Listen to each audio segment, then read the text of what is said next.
Hello, everyone, and welcome to the Lords of the Night. With me, as always, is the Lord of Pennies, Satsu 2 cents. Yo, what up, dope? And I'm your host, Scribe, the Lord of Punishment. Hello, chat. Hello, everyone. Hope you're all doing well on this Thursday or Friday Eve or whatever you want to call it. So the world got really interesting in the last couple hours. We'll talk about that momentarily, but Satsu, how are you doing? Pretty good, actually. I'm just getting just a tiny bit impatient when it's coming to this moving thing, but otherwise I'm good.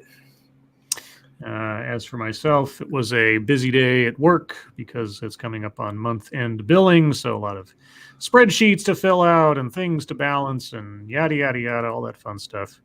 And tomorrow will be equally busy because it'll be the last day of the month and everything else. But I get to hang out with my sister this weekend. Looking forward to that. And what else? Yeah, I guess that's all the big exciting stuff, I suppose. But Monkey Dick, Jim Jones, movies, video games, hit that like button if you have not already. And I can see that you haven't. So maybe you will, maybe you won't. I don't know.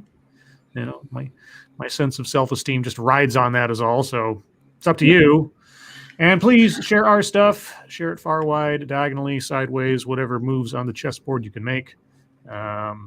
YouTube does a very poor job of letting people know that we exist. And by we, I mean either Satsu or I or most other small content creators that you may appreciate. So if you do appreciate them, be sure to share their stuff and let people know you like them because we all appreciate it. And you guys are our best algorithm. Okay, well, not much preamble because, we're not just five days over 1 month into the newest presidency. And we've carried out airstrikes in Syria targeting Iranian-backed militia structures. Dims work fast, yo. Yeah, 4 years. No, I should take it back. I mean, it's not like we went 4 years without any kind of military action whatsoever. But I think it took... How long did it take Trump to do his first military action? I think it was a little while. I could be mistaken, but... I'm not sure, so I don't know either. But anyway, let's take a look at this. I'm curious to know what the rationale was. Thank you, Officer Buck. Hello to my gender-neutral potato people. Yes, we'll likely get into that story later, too. The U.S. military struck a site in Syria on Thursday used by 2 Iranian-backed militia groups following rocket attacks on American forces in the region in the past 2 weeks, according to a U.S. official. The strikes marked the military's first known action under President Joe Biden. The site was not specifically tied to the rocket attacks, but were believed to be used by Iranian-backed Shia militias operating in the region. Were the rocket attacks undertaken by those same militias? Otherwise, they didn't make that connection, so I'm curious. Pentagon spokesman John Kirby said the strikes took place, quote, at President Biden's direction, unquote. Well, I would hope so, given that he's the commander-in-chief. And were authorized not just to respond to recent attacks against American and coalition forces, but to deal with, quote, ongoing threats to those personnel, unquote. Such as? Kirby said that Biden conducted the strikes after consulting with U.S. allies, including coalition partners. I would hope so. Quote, specifically, the strikes destroyed multiple facilities located at a border control point used by a number of Iranian-backed militant groups, including Kataib Hezbollah and Kataib Saeed al-Shuhada, Kirby said. Or Kirby? What is this guy's name? Okay, so you spell it Kirby up here, and then Kirby here. All right, anyway. Quote, the operation sends an unambiguous message. President Biden will act to protect American coalition personnel. At the same time, we have acted in a deliberate manner that aims to de-escalate the overall situation in both eastern Syria and Iraq. Yeah, de-escalation usually involves missile strikes. But also, I'm still waiting for somebody to tell me, were the groups that were targeted today responsible for the rocket attacks of the last couple of weeks? Isn't that interesting how actively or actually making peace somewhere and people are like, whatever, that was bound. It's whatever. It's not that big a feat or whatever. They're like, we just bombed somebody. That's peaceful as fuck, yo. I'm just like, oh, okay.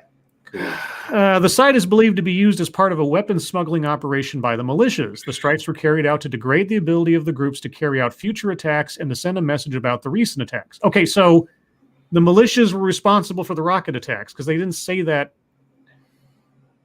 Following rocket attacks on American forces. Okay, I'm going to check out this hyperlink thing real quick.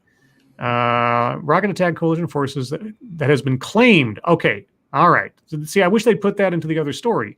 In this linked story, it says coalition forces in Iraq that has been claimed by Iranian-backed militia, but said is still working to determine who was responsible. Okay, well, this was back on the 17th. Okay, so I wish they'd made it more clear in this article, but all right. Again, they didn't say so I was wondering. Thank you, Dark Resurrect. Back to normality. Yeah, exactly. The decision to target the site in Syria was made from the top down, a defense official said. Well, I would hope so.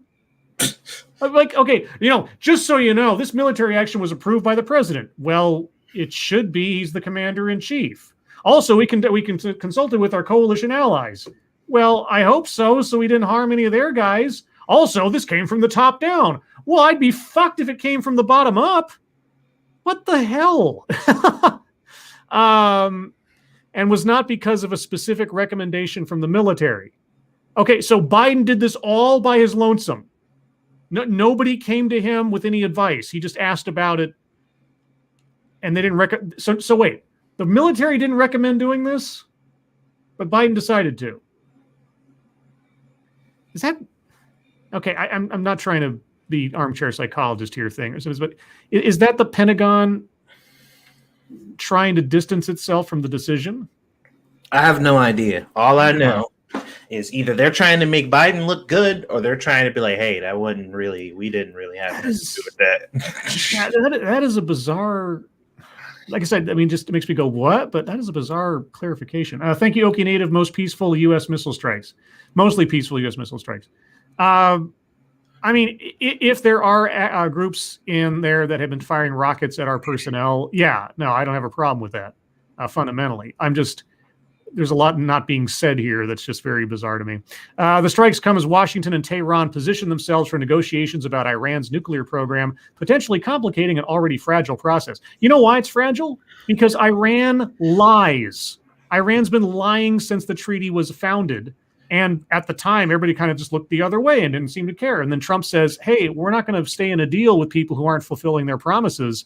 And then all of a sudden, it's a big deal. And now it's... I didn't read the story the other day. Did you hear what Iran said that their offer was in lieu of the negotiations? No, we were speculating on what we were like kind of joking.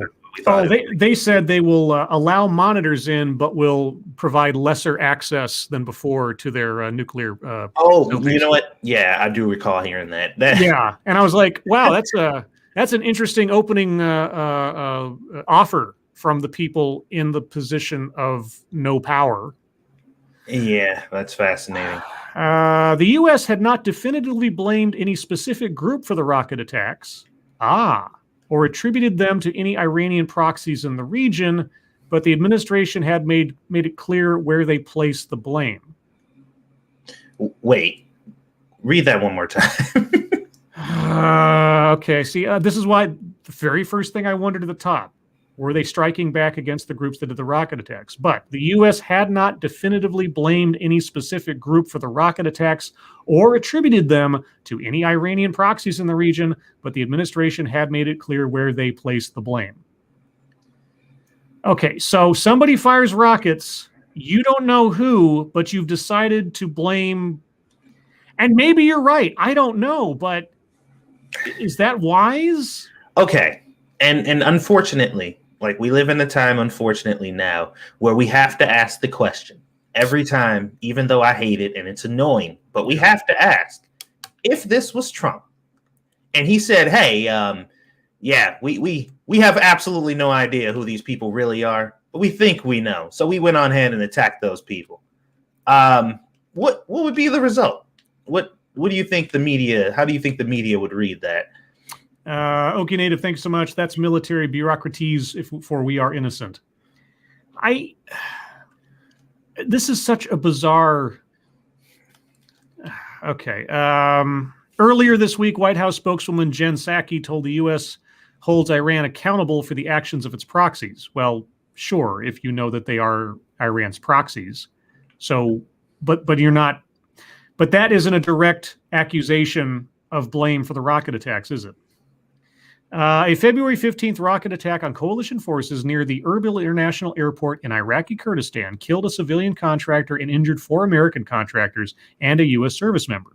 At the time, Psaki said Biden and the administration, quote, reserve the right to respond in a manner at our time of our choosing. And at a time of our choosing. Yeah, that's okay. Quote, we will respond in a way that's calculated on our timetable and using a mix of tools seen and unseen, Psaki told reporters a day after Biden spoke with Iraq's prime minister, a discussion with focus largely on the rocket attacks. Quote, what we will not do and what we've seen in the past is lash out and risk an escalation that plays into the hands of Iran by further destabilizing Iraq, and that is our priority, Psaki added. Huh?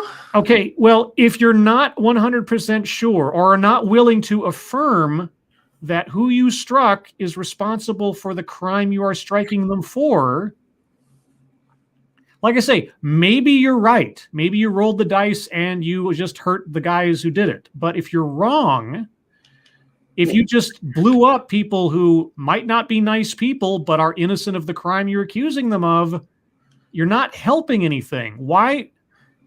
Well, doesn't it seem, okay, if your priority, as he says, is not to further complicate or further escalate things that are already complicated and escalated, acting on something that you think might be the case seems to be extremely counterproductive. Okay. Here's a sentence. Now here's a sentence.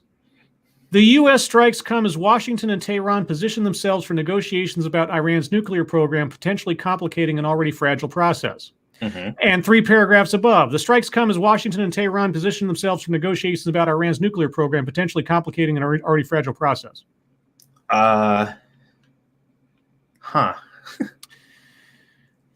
Who wrote this? How many people did it take to write this?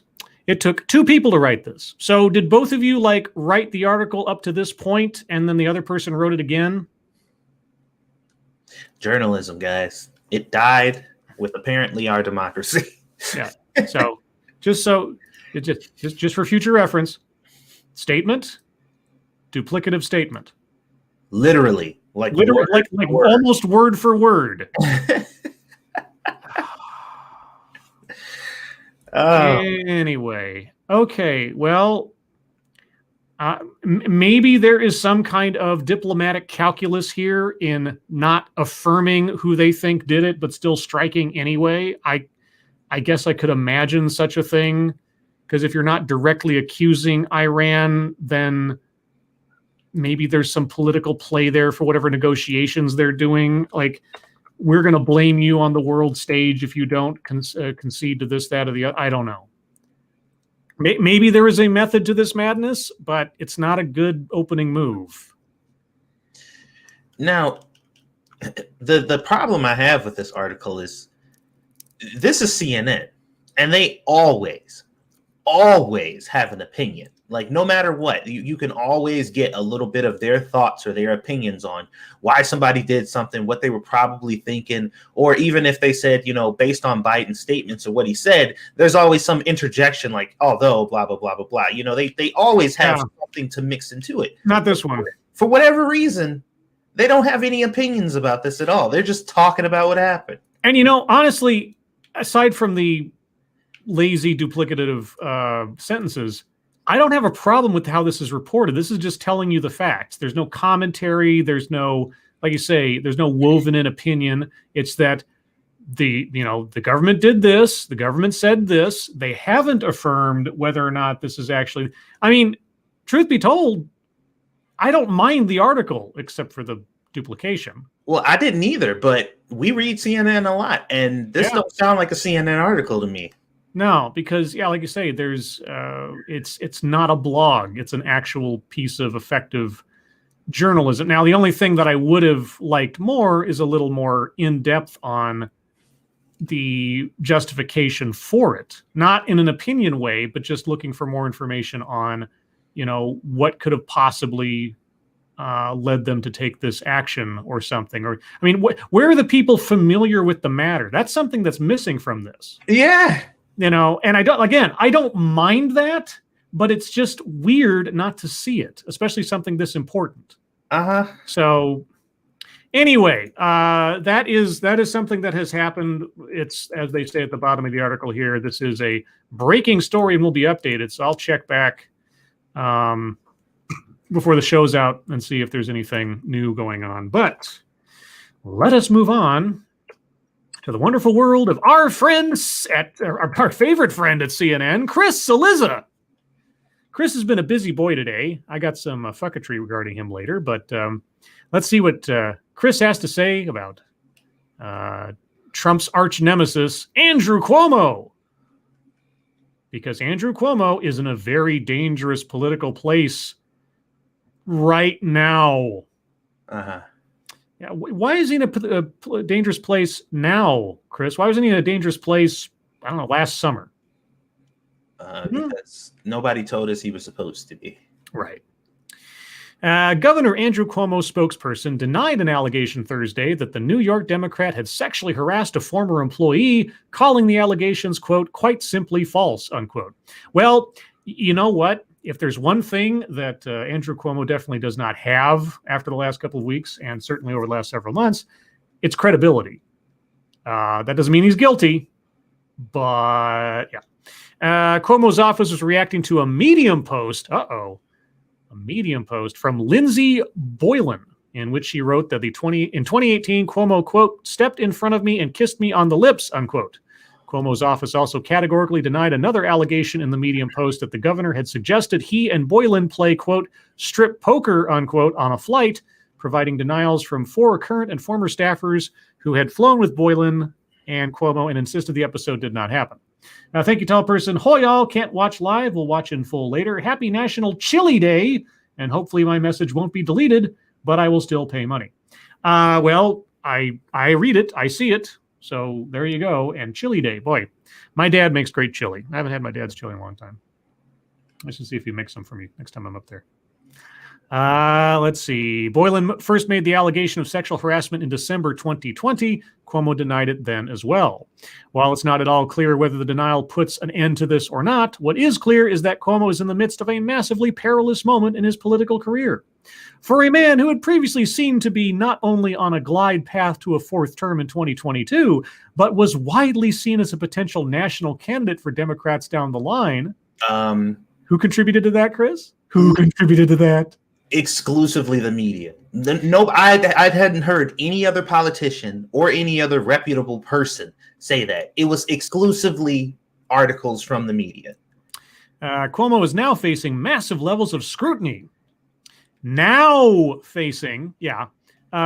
both his alleged professional and personal conduct, and it's not going very well for him.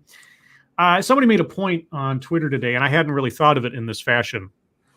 As soon as Trump is out of office and defeated, they don't need Cuomo anymore. And then all of a sudden, all the crap starts being talked about.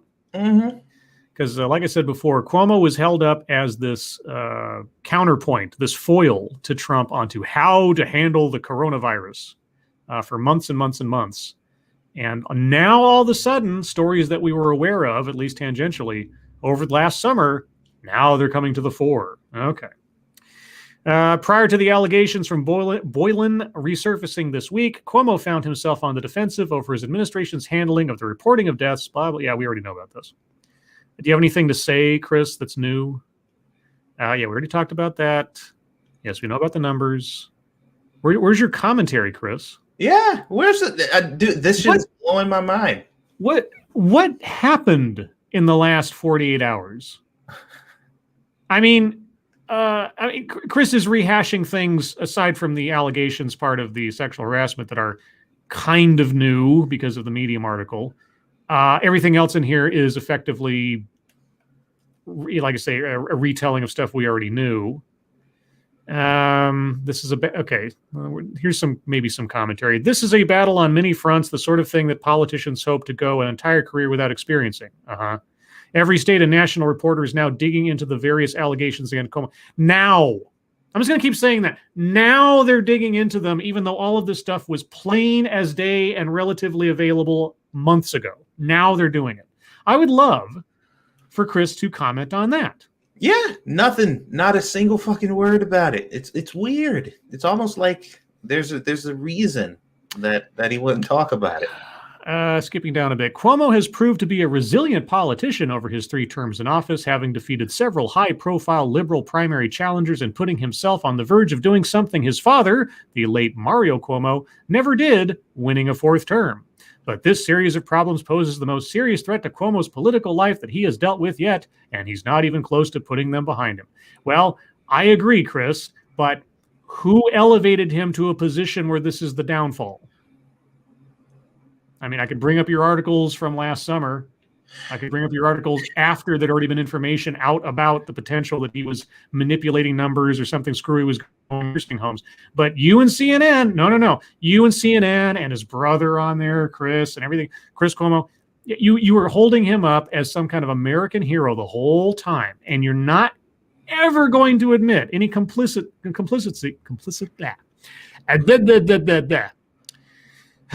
Being complicit, I'll make it clearer for myself, with having put a smoke screen up for this guy the whole time. Yeah. Not at all. I mean, he's like the bigger version of Michael Avenatti. Complicity. And then. Anyway. Okay. Let's move on to something that actually, as far as I can tell, at least from the little bit that I read, something I agree with. We'll find out, though. House passes Equality Act aimed at ending discrimination based on sexual orientation and gender identity. The House has passed the Equality Act, which would amend the 1964 Civil Rights Act to protect people from being discriminated based on sexual orientation and gender identity in employment, housing, and other services, as well as access to public accommodations, such as restaurants. So if I'm reading this correctly, and we'll find out momentarily, they're going to expand the list of things and not just say that the word sex in the original legislation covers a umbrella of other things, that it does not necessarily do so by the letter of the law. The final vote was 224 to 206. 3 Republicans joined Democrats in voting for the bill. Representatives John Katko, Tom Reed, and Brian Fitzpatrick voted with Democrats on this vote and did so when the legislation passed in the House in 2019 as well. When the bill passed the House floor in 2019, 8 Republicans joined Democrats to vote for the legislation. Advocates for the LGBTQ community argue the legislation will help protect people in states where it's legal to discriminate people and add the law is long overdue. Well, it's not a new law. It's a revision of an existing law. Right. The House first passed the Equality Act in 2019, but now its passage comes under Democratic control, with President Joe Biden in the White House and Senate Majority Leader Chuck Schumer announcing Thursday he already intends to bring the legislation to the floor. Let's see. We're really excited. Yeah. But critics of the legislation argue it raises serious concerns for religious communities as well as women's sports. I'll have to hear that argument, because what does it have to do with religious communities or women's sports? Republicans point to a provision in the legislation saying an individual could not be denied access to a restroom, locker room, or dressing room based on their gender identity. Oh, well, yeah. Then it does. Well, then, okay, then I take it back. It does a lot more than just revise the language. Yeah. Interesting. Okay, then it is new law. Is that across the board? Is there some legality to that? Do you have to have identification that states what your gender identity is? Like, how does that work? Because it effectively makes all bathrooms unisex. I mean, if it's if it's going to be implemented exactly how they said it, but I got a feeling there's got to be more, right? Opponents say that would force women and girls to share private spaces with men. Well, it would. I mean, ultimately, it would. Critics also say the bill could facilitate men participating in women's sports if they identify as female. Well, they already do that. Yeah, that's already a thing. And that's already happening. So, let's see. Transgender athletes in recent years have fought against legislation aimed at limiting their participation due to their gender identity. Not so much the identity, but the increased muscle mass and bone structure. Well, here's the thing. because we talk about the difference between gender identity and sex or whatever. Mm-hmm. And that statement is false. It's not true. Trans people are not discriminated or barred from entering based on their gender identity. They are barred from entering based on their sex. Yeah. If it was based on their gender identity, then they would be accepted because their gender identity would align with whatever the fuck it is they're trying to do. So that's misleading. It's just flat out false. It's not true at all. Many argue such policies violate Title IX, the federal anti-discrimination law in education, credited with leveling the playing field for women in sports. Well, that is the thing. It's about women. It's about the sex, the biological sex, because there is sexual dimorphism that is not suddenly eliminated or vetoed because someone is transgender. It's still, that was the differential. Otherwise, like I say, you might as well just make all sports unisex and accept the results. Republican Representative Andy Biggs, who is the chair of the most conservative caucus in the House, railed against the legislation, saying it would be a, quote, devastating attack on humanity. Hyperbolic politician is hyperbolic. Quote, while it attacks religious freedom, how? Freedom of expression, how? And freedom of association, how? All important rights recognized in the First Amendment. Wait, what? I am very confused. Okay, Andy Biggs, you're gonna have to take some extra time there to tell me how it all does that. It doesn't stop there. It also denies the biological facts that men and women are the two genders. It blurs the line, certainly, as far as like policy and access. Yes. Sexist. Yeah. Sorry. Quote, the bill recklessly requires girls and women's restrooms, lockers, gyms, or any place a female might seek privacy to surrender that privacy to biological males. Women's sports are already being infiltrated. Okay, those two statements are true. I don't know if infiltrated is quite the thing because it's not quite a secret when it happens. But I'm still stuck on religious freedom, freedom of expression. None of those things, unless you can tell me how, none of those things specifically say, somehow you can't practice your religion. I don't know what that means. House Minority Leader Kevin McCarthy said the Equality Act is just part of a, quote, onslaught against freedom from the Biden administration. How? I'm willing to entertain the argument, but you need to explain yourself. Quote, if you look at Biden's appointments to cabinet members suing nuns and others, what? I missed that story. This is really seems like an onslaught against freedom of religion, girls' sports, and and others. Where's the religious aspect to this? Where is the religious dimension to this? Again, maybe it's in there somewhere. Maybe there's some kind of knock-on effect to it, but maybe it's like the gay versus Christianity thing, where it's like, if gay people want to get married at your church or something like that, Well, but churches are free to deny those things. They don't get a lot of good PR for it, but they're not required to. Well, I think what he thinks is that this is going to make that not a thing anymore. Like they won't be able to make that choice. Well, again, I'd love to have him explain that to me. One Republican freshman who has repeatedly come under fire for her controversial comments, Representative Marjorie Taylor. Why do you guys keep elevating her to any significance? Seriously, why? She is one representative out of hundreds, and you have turned her into some kind of Lex Luthorian supervillain over the last several weeks. Why? She's a Looney Tune. She has proven that she's a Looney Tune, and it just shows anybody can become a representative in our government. But why single her out like she represents anybody except herself? Because it's easy and takes no effort at all. Let's see. Okay. Senate Majority Leader Chuck Schumer addressed some of the, quote, despicable comments made by a few Republicans about trans people without naming them on Thursday. Like which?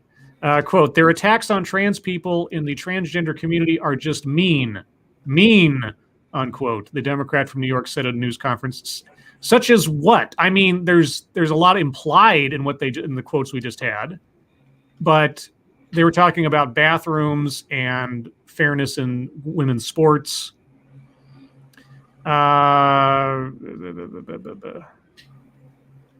Quote, and show a complete lack of understanding, complete lack of empathy. They don't represent our views, and they don't represent the views of the majority of Americans. Well, of course, they don't represent your views because you're in the opposite political parties. You're against. What are you talking about? If I didn't have a mask, you could see me, you could see my teeth gritting. Oh, get over yourself, would you? Quote, it breaks my heart that is necessary, unquote, House Speaker Nancy Pelosi said of the legislation at her weekly press conference. Quote, but the fact is, and in fact, we had a sad event here even this morning demonstrating the need for us to have respect, not even just respect, but take pride in our LGBTQ community. Look, making unambiguous the letter of the law, and instead of just relying on the word sex in a 1964 piece of legislation to act as an umbrella term for a whole bunch of things that it does not actually represent, that's no big deal. In fact, it's something. This is why we have a process for amending existing law, because we understand as a nation, and effectively the founders understood, things will change, and there has to be a mechanism to evolve with the times. Mm-hmm. So that is no big deal. That is not controversial to me whatsoever. But now they're adding in other caveats that they're trying to pass as federal law about bathrooms and other things. Now, if some of those things end up requiring people to go against their own beliefs or their own sense of, right or wrong or whatever else, if that does somehow infringe on religion, I'm not quite sure how, then that is a legitimate claim to bring up, and at least make sure that it doesn't, because we're not, it's a slippery slope thing and all that fun stuff. The thing that I'm more curious about is, a federal mandate saying that all public schools cannot make decisions about who can or cannot participate in women's sports. I mean, Title IX was supposed to, like I say, even the playing field, that girls' sports and boys' sports don't get any special preference. You don't give more money to the boys' teams than you would to the girls' teams, and so on and so forth. To make sure that there wasn't any favorites being played, that the girls had just as much of a chance as far as school support was concerned and for opportunities as the boys. There you go. If you just remove the line as to what that all is meant to do, and force everybody in every state to do it by federal law, does that infringe upon state rights to run their schools and so on? Again, there are some legitimate concerns here. I thought, and I was wrong, obviously, that this was just a piece of legislation to revise the language. Obviously not. So, my bad. I'll be curious to see what does and does not survive in the bill by the time it gets to the House floor. Will the Democrats do an end run around it? And force it through? It'll be interesting to see. Let's see. Well, we're at the bottom of the hour, so we will move on to the wonderful world of MSS News. So, everyone, if you have news stories you'd like us to read on the air, please send them to us via Twitter using the hashtag MSS News.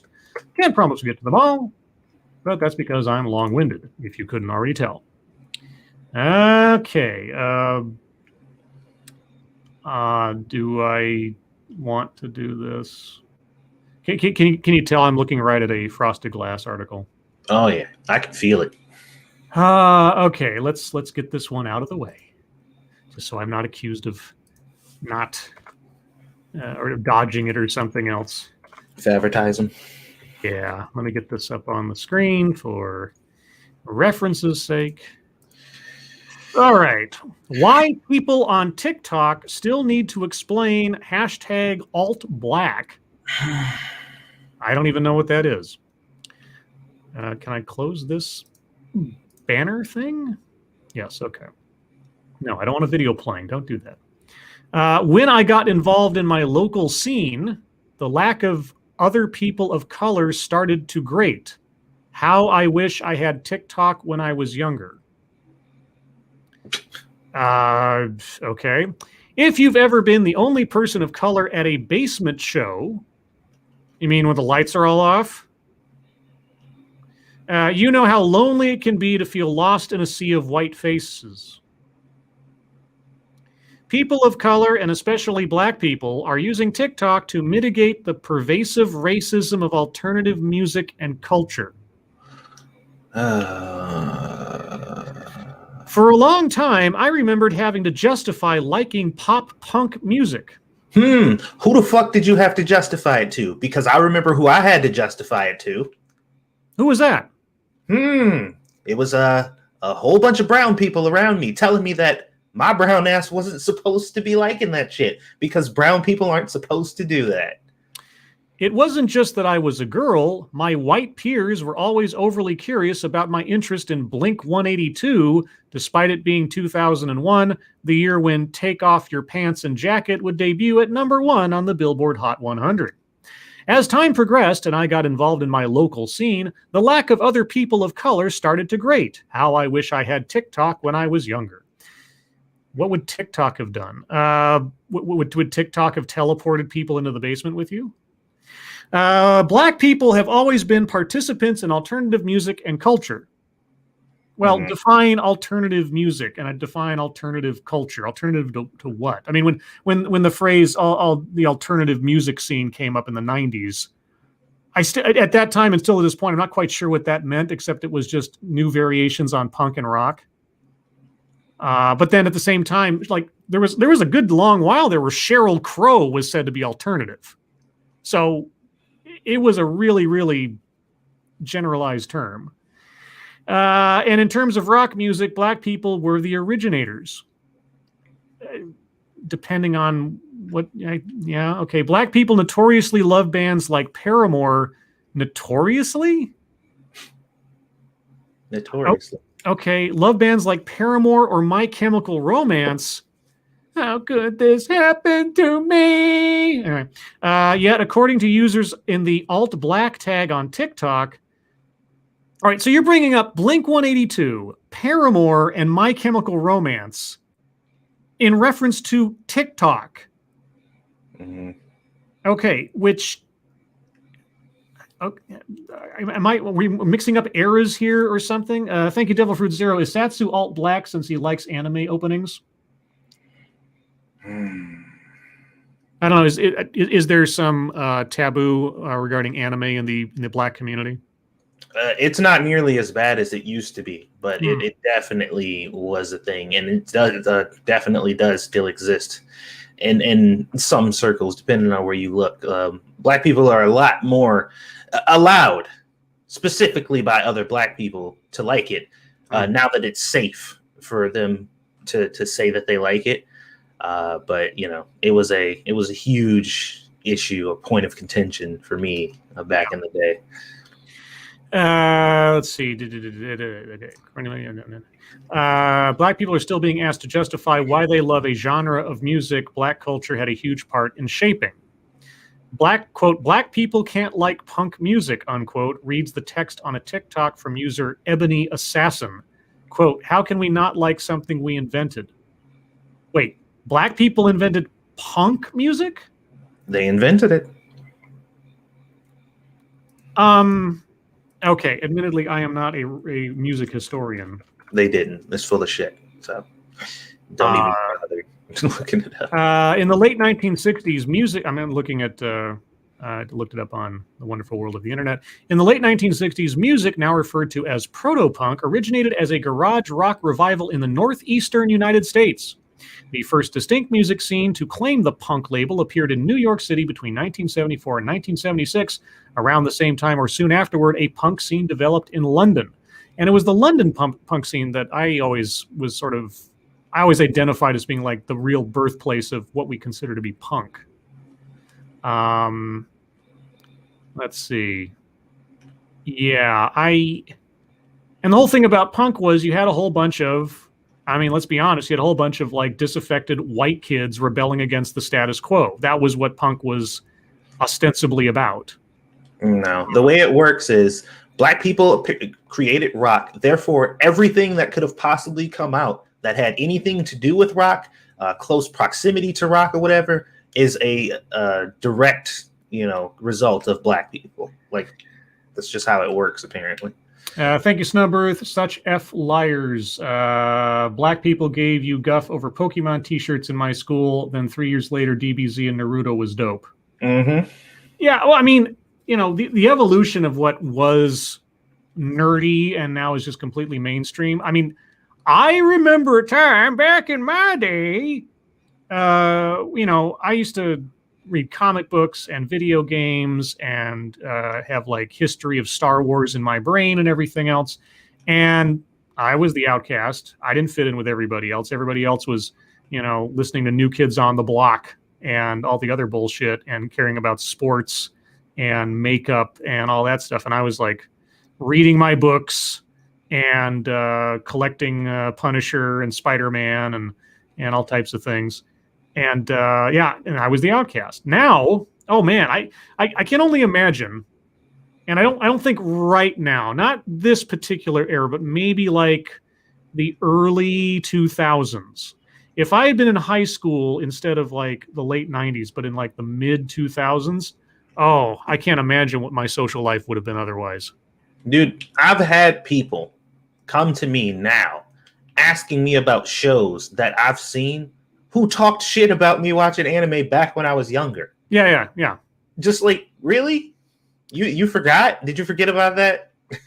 Yeah, I've seen people that I knew in high school who never would have touched comic books, and they're waxing philosophical on the Marvel universe in the movies, and I'm just like, well, times change. I can't. Hey, I'm not. It seems a little odd, but it just shows things change. Thank you, Point Curation. Hope everyone is having a nice stream. Thank you, Point. Hope you're doing all right. Anyway, newsflash: nobody's stopping you from liking the music that you like. And if anybody tells you that you're weird or whatever else, I have the same advice for you that I had for myself when I was a kid. Doesn't matter what other people think. If you like what you like, you like what you like. The end. You don't need TikTok for that. I didn't need TikTok back in the olden days. I just decided that I don't care if someone says I'm a nerd because I like reading Spider-Man comics. I like reading Spider-Man comics, and that's the long and the short. The operative word in self-esteem is self, so that's on you. Let's move on to something else. This. Yeah, okay, I saw this earlier. Monkey posted it up. Let me get the link here.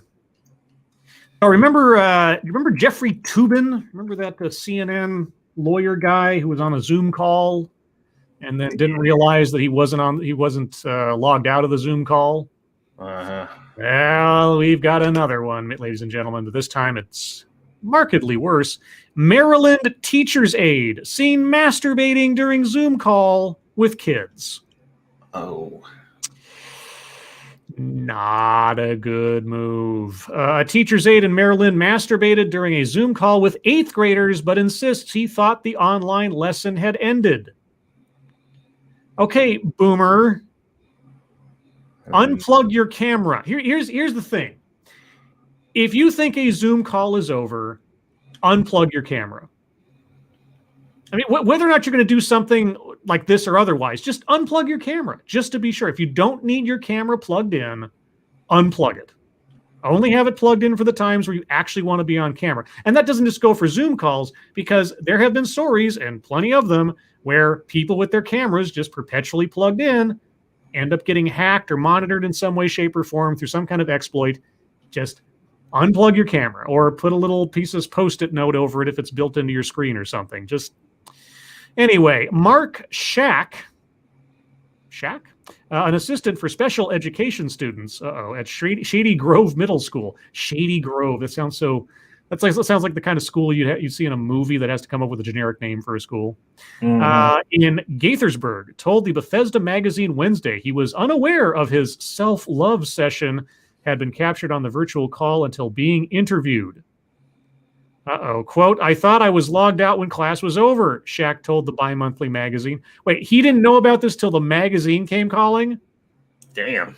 Oh, wow. Quote, I had no clue that Zoom was still on. Why would I do that? That's my job. I had no clue that Zoom was on. I mean, that's just crazy behavior, unquote. I mean, it's not like he doesn't have a point. Like, if the narrative is, yeah, he completely did this on purpose, he wanted to get caught and ruined his life, I'm like, that's doubtful. But yeah, still I mean, stupid. yeah, but I mean, if it's like, okay, my call lesson with eighth graders is over, it's jerk time. Yeah. I mean, okay, if he didn't know it was on, if he's I mean, don't get me wrong. There are plenty of people who do not know or don't have sophistication enough to understand how these things work. You would think that after this much time, since he's probably been doing this since the pandemic started, he'd have more of a clue. Yeah. But if you extend him the benefit of the doubt, as I extended the benefit of the doubt to Jeffrey Toobin, I mean, it's not like somebody says, gee, I think I'm going to risk my entire career and livelihood today. Okay. At the same time, though, it's a little weird, dude. A little weird. Yeah, and like, there's no way, like, after a situation like that, like, I could even do it in the same room. Like, I'd need to, like, close whatever I was using and relocate myself to the farthest place away from the place I just got done talking to 8th grade kids. Yeah. To handle whatever it is you needed to handle. Yeah, just assume any plugged in or active camera can see you.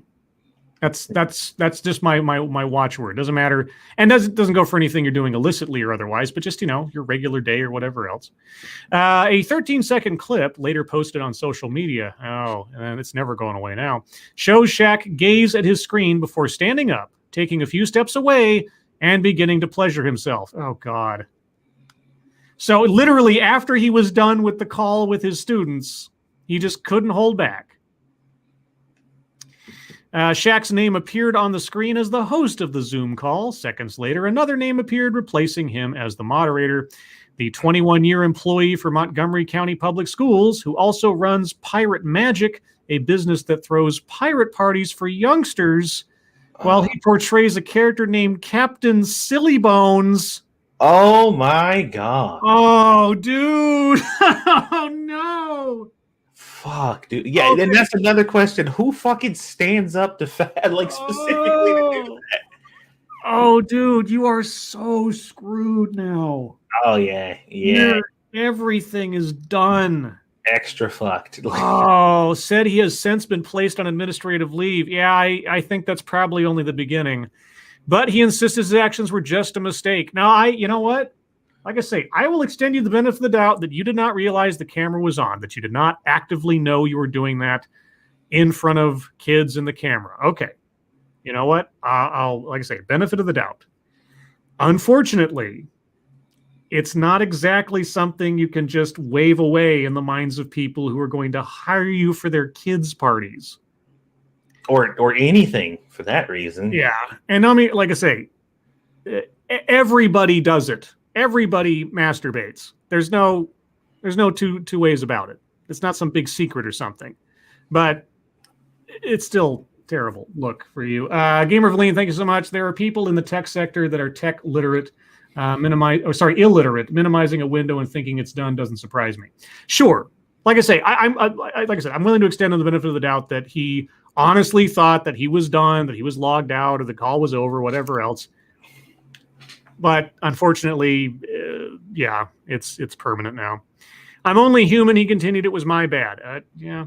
District officials called Shaq Monday to say he was being put on leave, adding that they had, quote, misplaced his background check file, he said. Quote, maybe they were looking to see if I had any criminal misbehavior or anything like that. Well, yeah, they were. Because they see the school, even if you just made a ridiculously dumb mistake, the school has a responsibility to the children's safety and the parents to double and redouble check everything about you at this point. Because if there's any history or any suggestion of you doing anything, they're going to fire your ass. But district officials didn't reference the troubling video portion to him Monday, Shaq said, claiming he was unaware of the footage until Wednesday. Okay, so they just called you up and without any context told you that they were looking for your background check file and were put on leave, and you didn't ask why? Right, you were called on Monday, but you didn't know about the footage until Wednesday. So you weren't curious as to why you're being put on leave? That doesn't make any sense. Yeah, I don't know. I don't know what to say about that one. That's bizarre.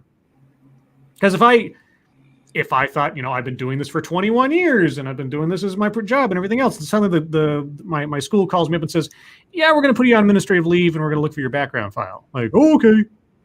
That's it. And then 2 days later, when the magazine interviews you, then you find out about this. There's a disconnect there. I don't understand that one. Okay. Well, anyway, so I'm sure we'll find out the fate of Mr. Shack at some point in the future, one way or the other. But overall, for both his main career and his side business, not looking good. Okay, who's next here? This one comes from Massive Dynamics. I'll get this one up here. Come on, you can do it. Mom's kids kicked out of school after jealous parents complain about her OnlyFans. What? Tiffany Poindexter and her husband Chris have been forced to consider homeschooling their children after she said other parents' disapproval of her success on OnlyFans led to them being expelled. How the fuck does that work exactly? That is. And what kind of school was this? Because that is a valid question, I guess. I mean, yeah, if it was a private school with some kind of, I don't know, morals clause or something. A mom who sells saucy images online has been told to, quote, find another school, unquote, for her kids after, quote, unquote, jealous parents complained. Tiffany Poindexter from California claims to pull in more than $150,000 a month. Damn! On her OnlyFans account, where she uploads naughty pictures and videos taken by her husband, Chris. The 44-year-old mom, I'm sorry, I think you mean MILF, to 3 boys aged 8, 10, and 12, started the account as a way to spice up her relationship. Hold on, I gotta go ask Squishy something real quick. But now she's revealed that her children have been kicked out of their Catholic school. Okay. Okay. Well, okay. Way to bury the lead. Okay. Yeah, exactly. Speaking of which, is it cold in that room with her? I mean, it must be. It must be. Tiffany and Chris have been told that their actions, including the recent media attention, oppose the school's handbook guidelines, and although it was a, quote, painful decision, unquote, the kids will not be allowed to return. What was painful about it? Yeah, who was getting pained?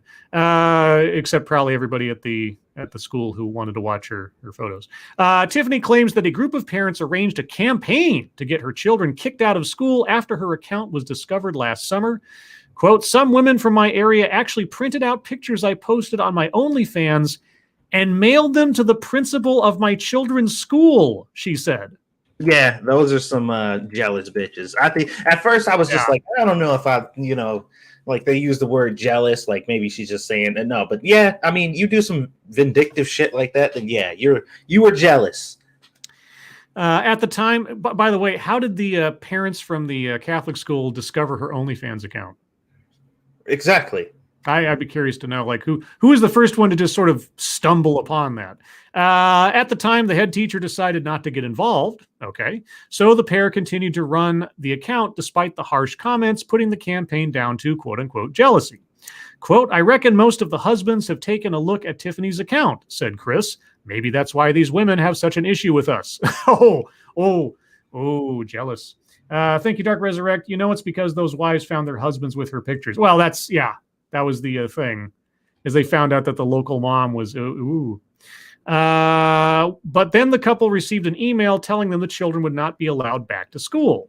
Tiffany explained, quote, we received an email at 8 p.m. Sunday night saying our kids were no longer welcome at the school and they should not return from Monday. Okay. We thought, what are we supposed to do now? We are incredibly shocked, upset, and unsettled. The news left the children, quote, very upset at the thought of not being able to see their friends and teachers again, and the parents said they found it difficult to explain. The mom added, quote, we sat the kids down and said, hey, we can't go back to school. They were very confused and shocked. We told them it was us the school didn't want there, not them. We said it's nothing to do with you at all. They just don't like their mom's online modeling, but they don't really know what that is. They were very upset and cried over losing their friends. It's a shitty thing. I have a feeling that the school wouldn't have done this if they didn't have some kind of like contractual rights to do so, if they chose to. But and this is just a thought, I think you can afford a different private school. Yeah. I'm just thinking that the kids are not going to be without an educational opportunity. Hello. We were close to tears. Yeah, our youngest didn't understand. It's not the children's fault. Okay. She making $100K a month? 150. God damn, dude. If she's being honest. We don't know, but if she's being honest. So anyway, yeah, kind of a shitty thing for the school to do. If I was the school, I'd say at least let them finish out the school year. You know what, though? Like, some people could probably argue that it's probably best for the kids if that happened, especially if everybody in the school didn't know. It's a Catholic school, so those kids are probably going to be relentless. Yeah. Let's see. That's somebody posted a version of this story. I need to find my copy real quick because where'd it go? Is it already gone? It's already gone. What the heck happened to it? Or is it something that it's one of those things where it's like I retweeted it but didn't tweet a photo along with it? There we go. Okay, let me I hate that. It's like, I have a visual memory of the story and I scroll through my Twitter and it's all just text and I have to like search for it again. Yeah. Okay, this is something. Former USA gymnastics coach charged with abuse dies by suicide. A former USA gymnastics coach charged Thursday morning with 24 criminal charges died by suicide hours later, Michigan State Attorney General has confirmed. John Geddert, 63, was accused of human trafficking, forced labor, and sexual misconduct, among other crimes. In a statement Thursday, Michigan Attorney General Dana Nessel said, quote, "My office has been notified that the body of John Geddert was found late this afternoon after taking his own life. This is a tragic end to a tragic story for everyone involved," unquote.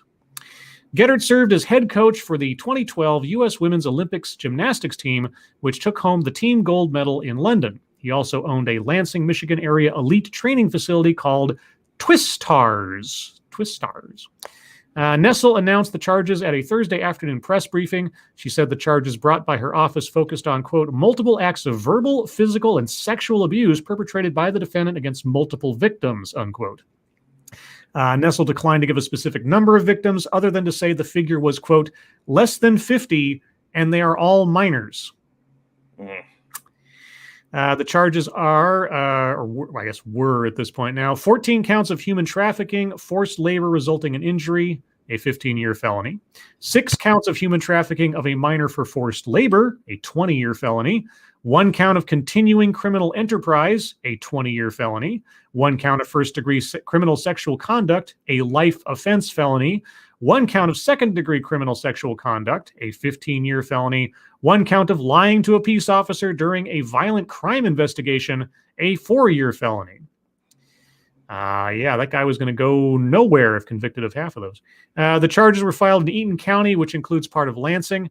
Nessel told reporters that Geddert had turned himself in for arraignment. Quote, these allegations focus around multiple acts of physical... You were talking about this, okay. The indictment alleges that Geddert's harsh treatment of his athletes constituted human trafficking and forced labor. Interesting.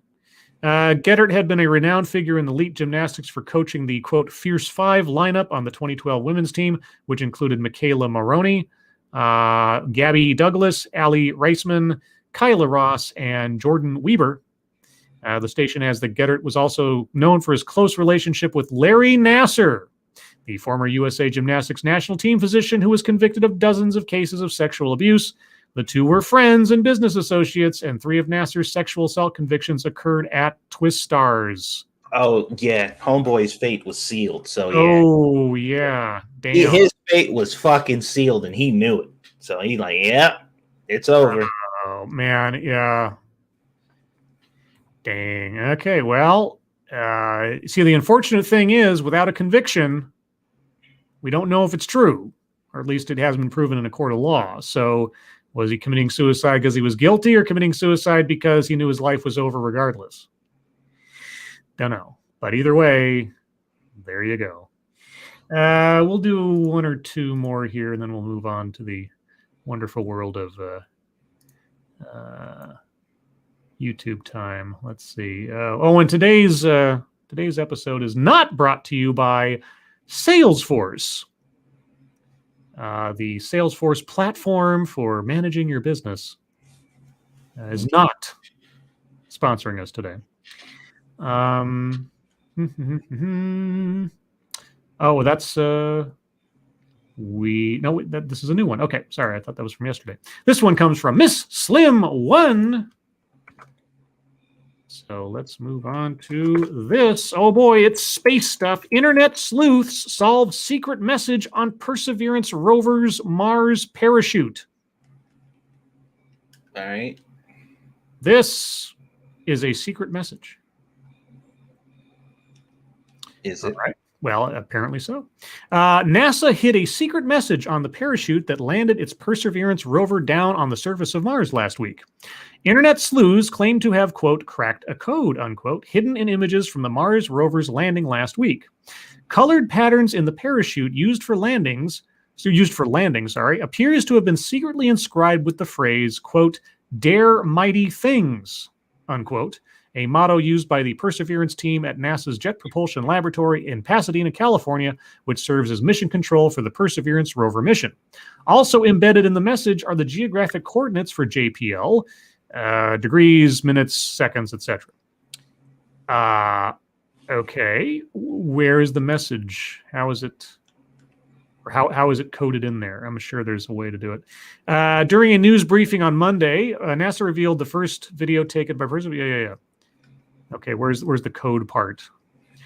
So how does a seemingly normal-looking parachute hide such a message? Well, using different shapes and patterns on the parachute fabric to represent different numbers, the team at NASA was able to display the messages in binary computer code. Depending on the shape and location of the red and white color patterns, okay, circling around the parachute center, the segments represent different numbers which can be translated through binary code. Incredibly, people on the internet cracked the code in just a few hours after NASA released the video showing the rover landing. Go away. Quote, it looks like the internet has cracked the code in something like 6 hours. Oh, internet, is there anything you can't do, unquote. Well, I'm reminded of the internet geniuses who are able to locate Shia LaBeouf's "He Will Not Divide Us" flag by like star charts or it was like jetliner directions or something by just a photograph that showed the sky and the flag.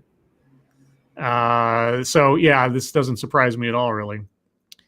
This isn't the first time the JPL engineers have snuck a secret message onto another planet. Tiny holes dotted the hollow aluminum wheels of the agency's Curiosity rover, which landed on Mars in 2012 and continues to explore the red planet to this day. These holes served as an important purpose by allowing Martian pebbles to fall through instead of getting trapped in the vehicle's wheels, but the holes also spelled out a secret message, JPL, in Morse code. So as the rover drives around the surface of Mars, it imprints JPL in Morse code on the Martian terrain as it goes. NASA scientists are total nerds. You know that? No. Well, I didn't know that. I'm telling you now. Huh. I think it's true. All right, guys. Thank you so much for all the stories. Sorry to get to them all, but, you know, one of those things. The show must move on. First, I want to give a shout out to Chaos Eve. Her Say No More show is having its first anniversary this coming Saturday. Oh. And somewhere between 4 and 6 p.m. Central Standard Time, I'll be popping in to say hello, as well as, I assume, several others who are friends of the show. So if you don't know about Chaos Eve's show, go over to Chaos Eve's channel and take a look. Yeah, just wanted to give a quick plug for that. Let's see. Okay, so on to YouTube time. Satsu, what have you been up to in the wonderful world of YouTube? Well, I've been editing. I got a cooking video partially done that's going to be coming out tomorrow. And I finished episode 3 and started episode 4 of the Honey Pop series that I'm working on. And this episode, I like this one. I had Squishy watch it and check it out for me and make sure that it was good. And I'm learning or trying to figure out how to make the conversations a little more natural, like when my character interjects, and you close the gap for times where it's quiet for a second or something like that.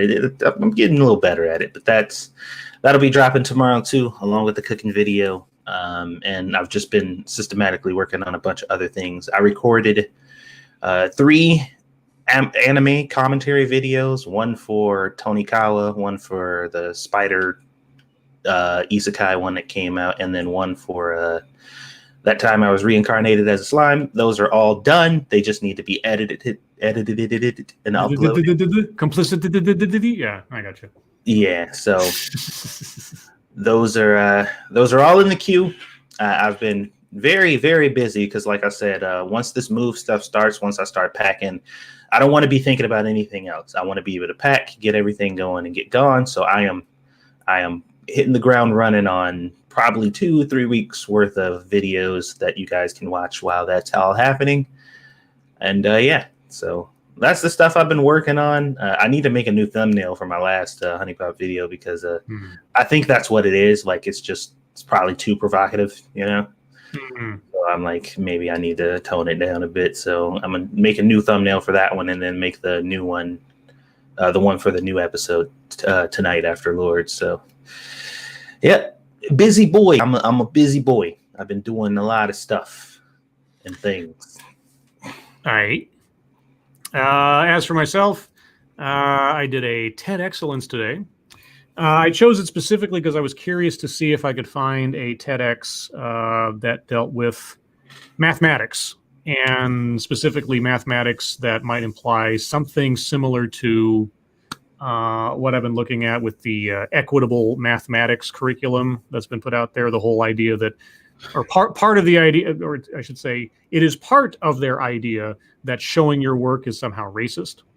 You summoned Chaos Eve, dude. Oh, she said, Chaos Eve, my name was invoked. I have appeared. Well, Chaos Eve. Hey, Eve, are you free to pop in for a few minutes? Let me know, because then you can promote your anniversary all by yourself. I mean, I already did, but you can do more so. Let me know. I will send you the link in case you can. If you can't, no biggie. But let me do that over here in this window so I can do the thing and the stuff. There we go. Anyway, so I picked this TEDx on the basis of it maybe having something to do with the mathematics stuff. And it was from about 4 years ago, I guess 5 years ago now, 2016. Because, and I explained this on the show, one of the reasons that I am so interested in TEDx as a platform for ideas outside the mainstream is that I'm always curious to find out, is something that I see on TEDx as some kind of fringe idea the next mainstream thing? Is it going to turn into the new way of thinking about something?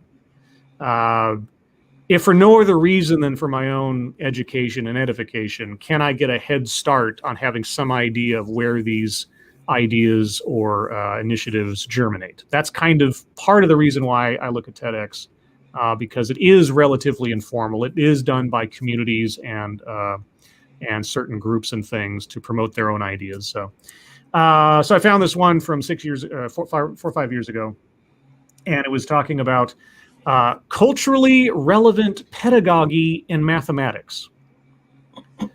What does that mean? Well, we get a quasi definition in the course of the presentation. I don't want to give it away per se, but I wasn't sure at first whether this was going to have anything to do with the stuff that they're presenting now in the equitable mathematics pathway or whatever it is.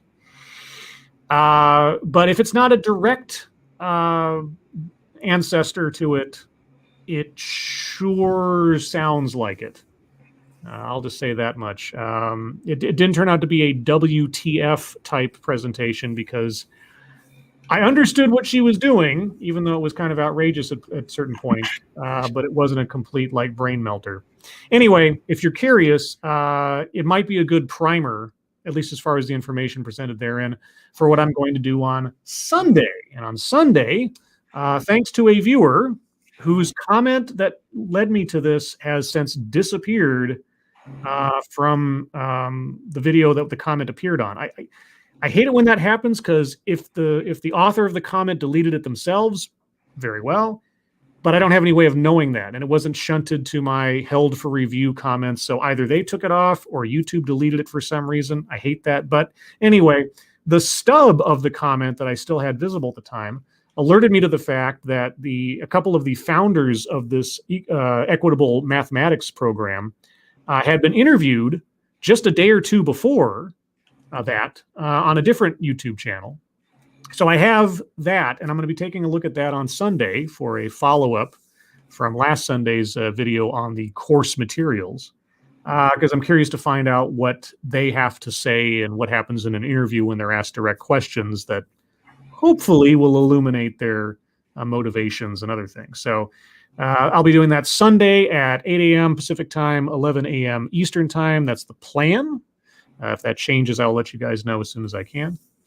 Outside of that, yeah, so I've got, I had the TEDx today. I'll be popping into Chaos Eve's anniversary show Saturday, and then Sunday I'll be doing the Curriculum of Fear episode. And then, of course, Saturday as well, I'll be hosting Lords of the Night, a theme for which I still haven't come up with. So I'll have to work on that in the next couple days. That is all my YouTube stuff. Satsu, do you have any fucketry?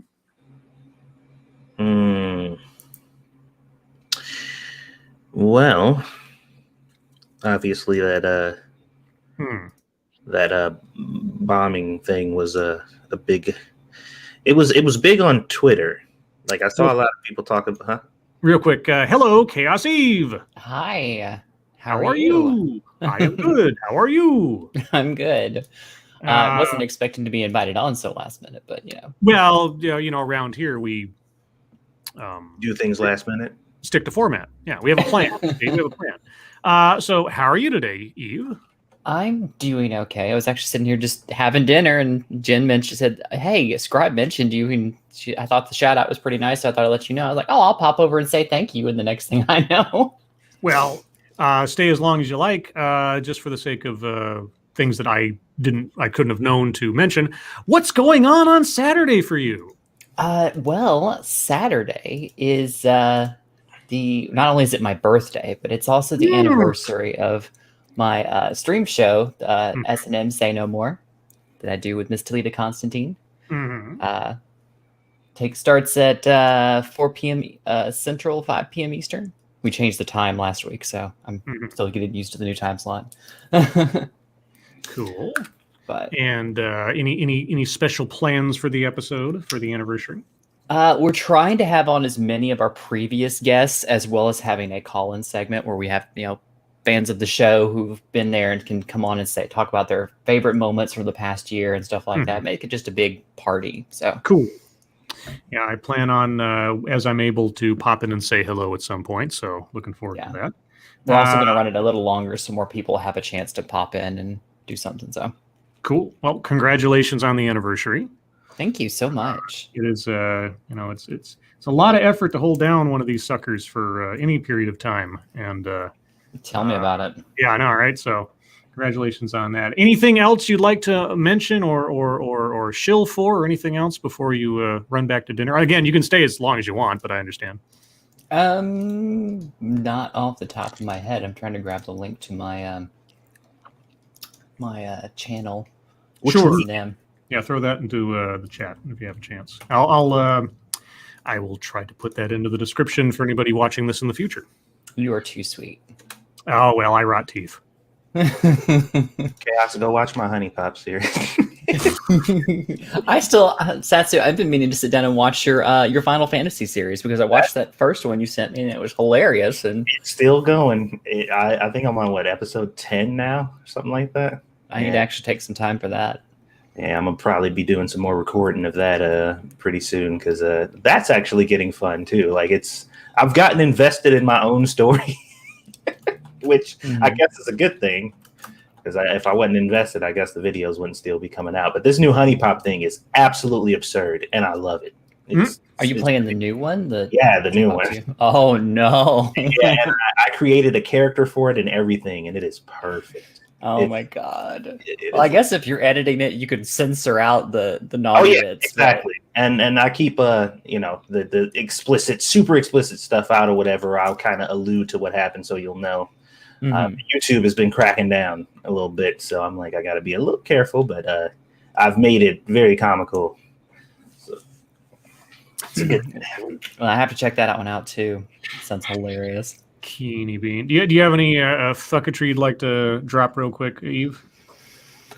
Nothing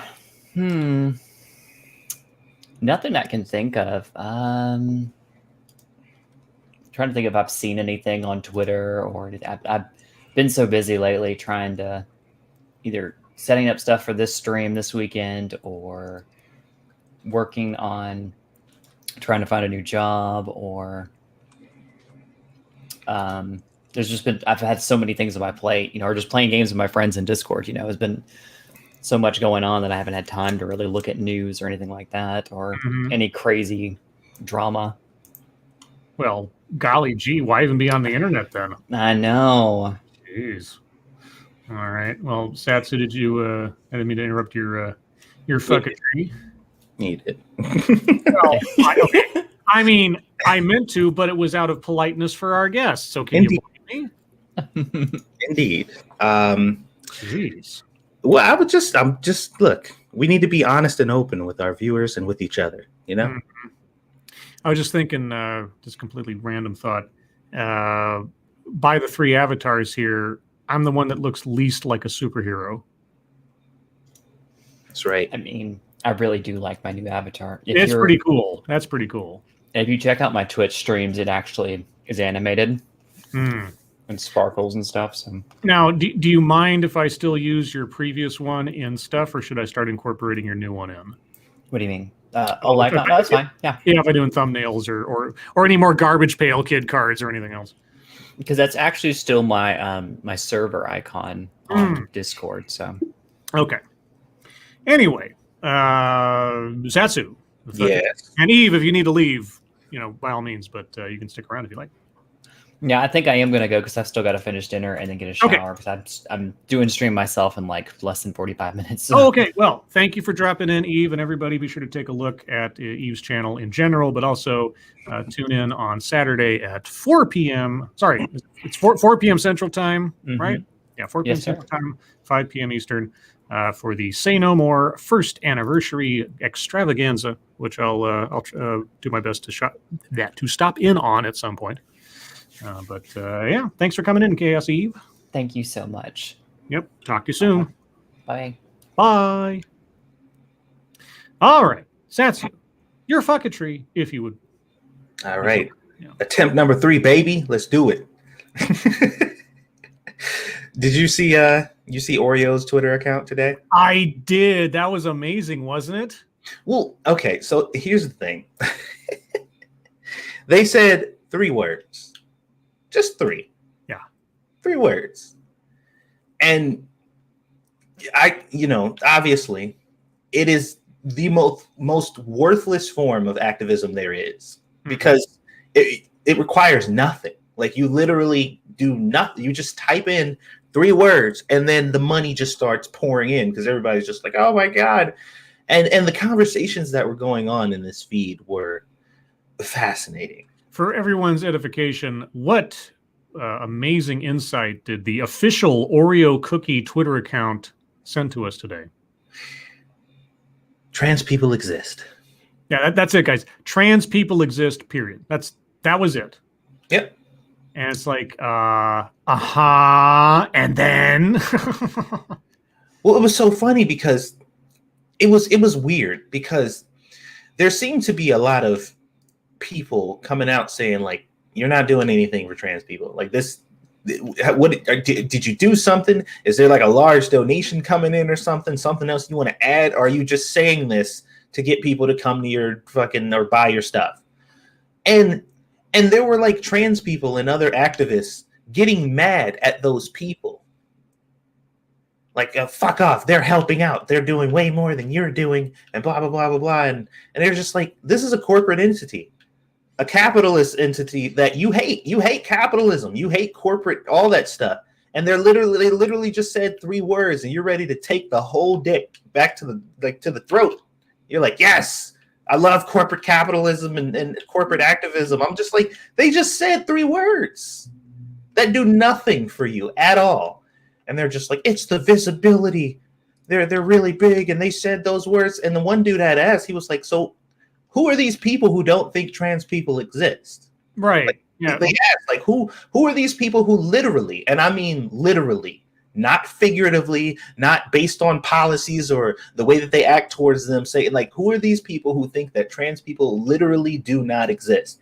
And this person said, this was their response. Their response was, it was probably the same people who backed the trans bans in the military and trans bans in sports.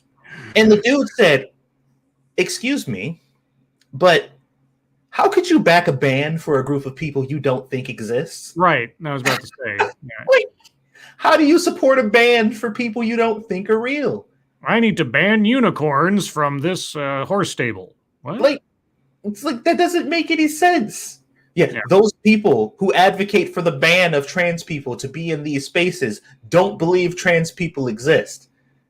I'm like, well, that's either they're extremely stupid or you're extremely stupid. Also, the statement doesn't make any kind of like judgment or at all. It just says they exist. Okay, and then what?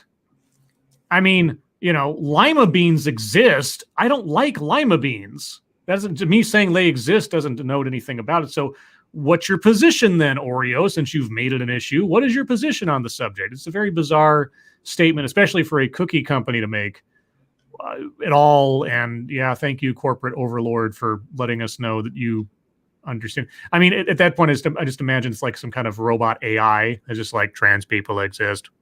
Ooh. Okay. Under normal circumstances, that wouldn't be enough. It's just saying that would mean nothing. I'm like, what if Trump was in an interview and they're like, hey, Trump, what do you think about trans people? And he was like, they exist. Would you be like, oh my God, Trump has turned over a new leaf. He's a new hero. Like he's now the greatest person ever. Trump supports trans people because he said, yeah, they exist. Like, that's it. That's all it takes now. I'm like, modern activism is the most laziest, fucking stupidest, pointless bullshit ever. It's all worthless. It's all just worthless bullshit gestures that mean nothing.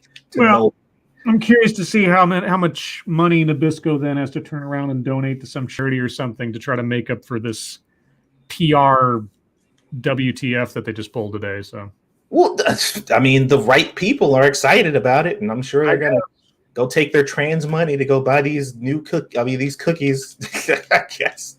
But it just, I'm like, I'm not even, and I don't consider myself an activist. I'm not like, one of those people at the forefronts of a fight against whatever. And even I'm like, that can't be it. Like, this can't be, this is what it takes to rally you and to garner your support. That's it. That's all it takes. Like, holy shit, no wonder you people are so easily manipulated. And by you people, I mean activists, modern day activists. What do you mean, you people? What do you mean, you people? Sorry. I'm in the mirror. Tropic Thunder moment, sorry. That shit just kill. I'm just like, whatever. I don't really care. Like, I was looking at the feed and I'm just like, wow. It's more just the bizarreness of the, I don't know, the message and like, why, what is that supposed to mean? It's like, yeah. Well, somebody had asked, well, how does one advocate for inclusiveness with a large platform without it being considered marketing or performative? Just letting you know, seeing this means something to a lot of youth that feel invisible. I'm like, one, you can feel as invisible as you like, but you still exist. You're still here. You have you're here. Like the feeling invisible is not a thing. It's not a real thing that exists. Like, people see you, they know you're here, they acknowledge you, or else you wouldn't even be able to talk about the way that people treat you, because they couldn't. Like, the whole notion of not being seen is bullshit. People see you, they just don't care about you as much as you want them to, which, is a problem, apparently. But it just, I don't know. I don't understand the people who are rallied by this shit. I guess it really just hurts my brain. It's like, oh, thank you, giant corporation, for making a tweet. Yay! Like, okay, whatever. Anyway. Yeah, and like I said, if it was backed by some type of action, if they did it as to bring attention to something that they've done in order to, I don't know, to back up and support the narrative that trans people exist. Even though that's kind of a ridiculous notion to even entertain, because it's just like, yeah, well, of course, obviously they exist. But there was just nothing. That was it. It was just a tweet. Like, let the dollars roll in. Come on, trans people. Give me your money, you fucking morons. Like, it's just, I don't know. The only thing that makes any sense is if they were doing it in conjunction with the Equality Act being passed in the House today. That would make some sense, I guess, if they put like hashtag Equality Act now or something like that. I mean, okay, give it some context, I guess. It's still, frivolous, quote unquote, activism, but just despise, like, okay. Anyway, we've spent too much time on this stupid tweet. That was like my only fucketry too, but okay. Well, then let me do mine real quick. I don't have too much, but I do have a couple of things. Where to go? So the first one was from the Star Wars account today. It says, these are the best-selling Star Wars The High Republic novels you're looking for. And I said, they're the what that I'm, huh?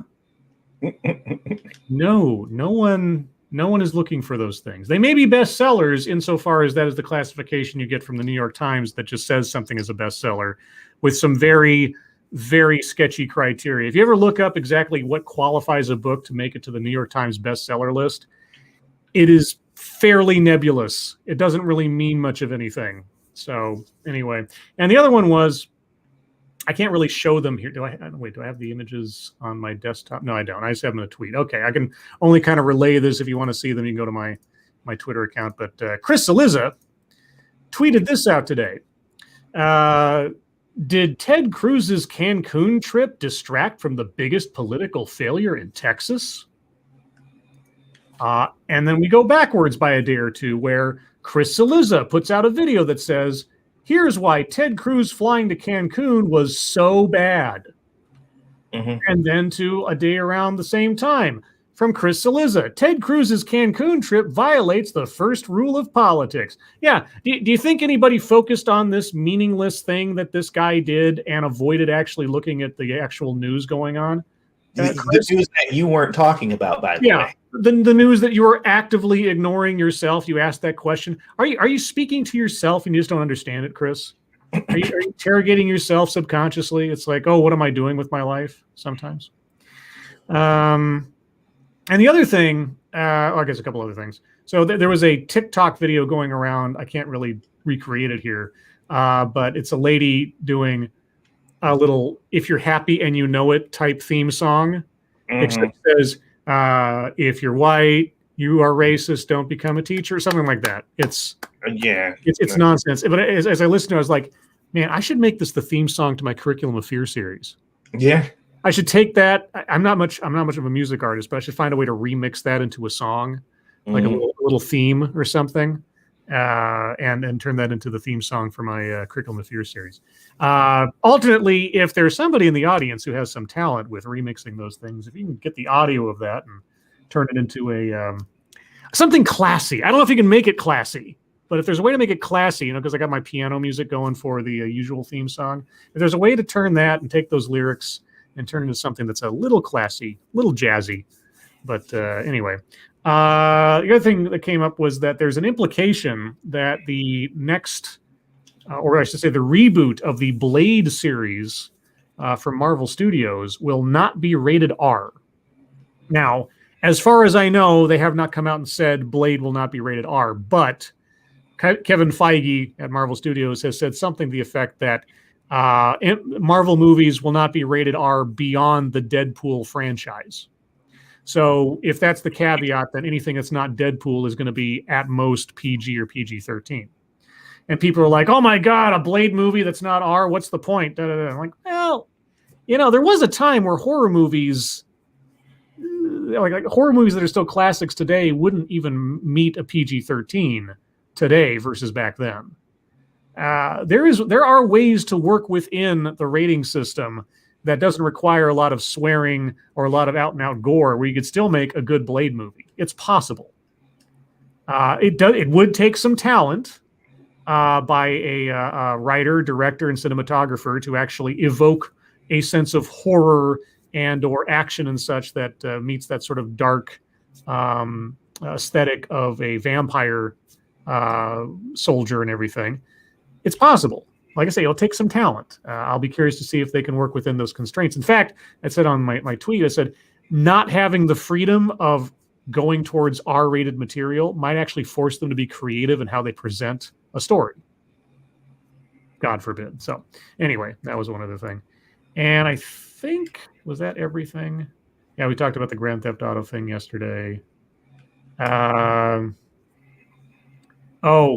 was one meme joke today that just got me. It's a couple of characters, I think, from Emperor's New Groove. I think it is. I could be mistaken. Anyway, one guy is saying to the other guy, "We should say mucho to all the Spanish speakers in the group." And the guy says, "Why?" And the other guy says, "It means a lot to them." And then there's a shocked face.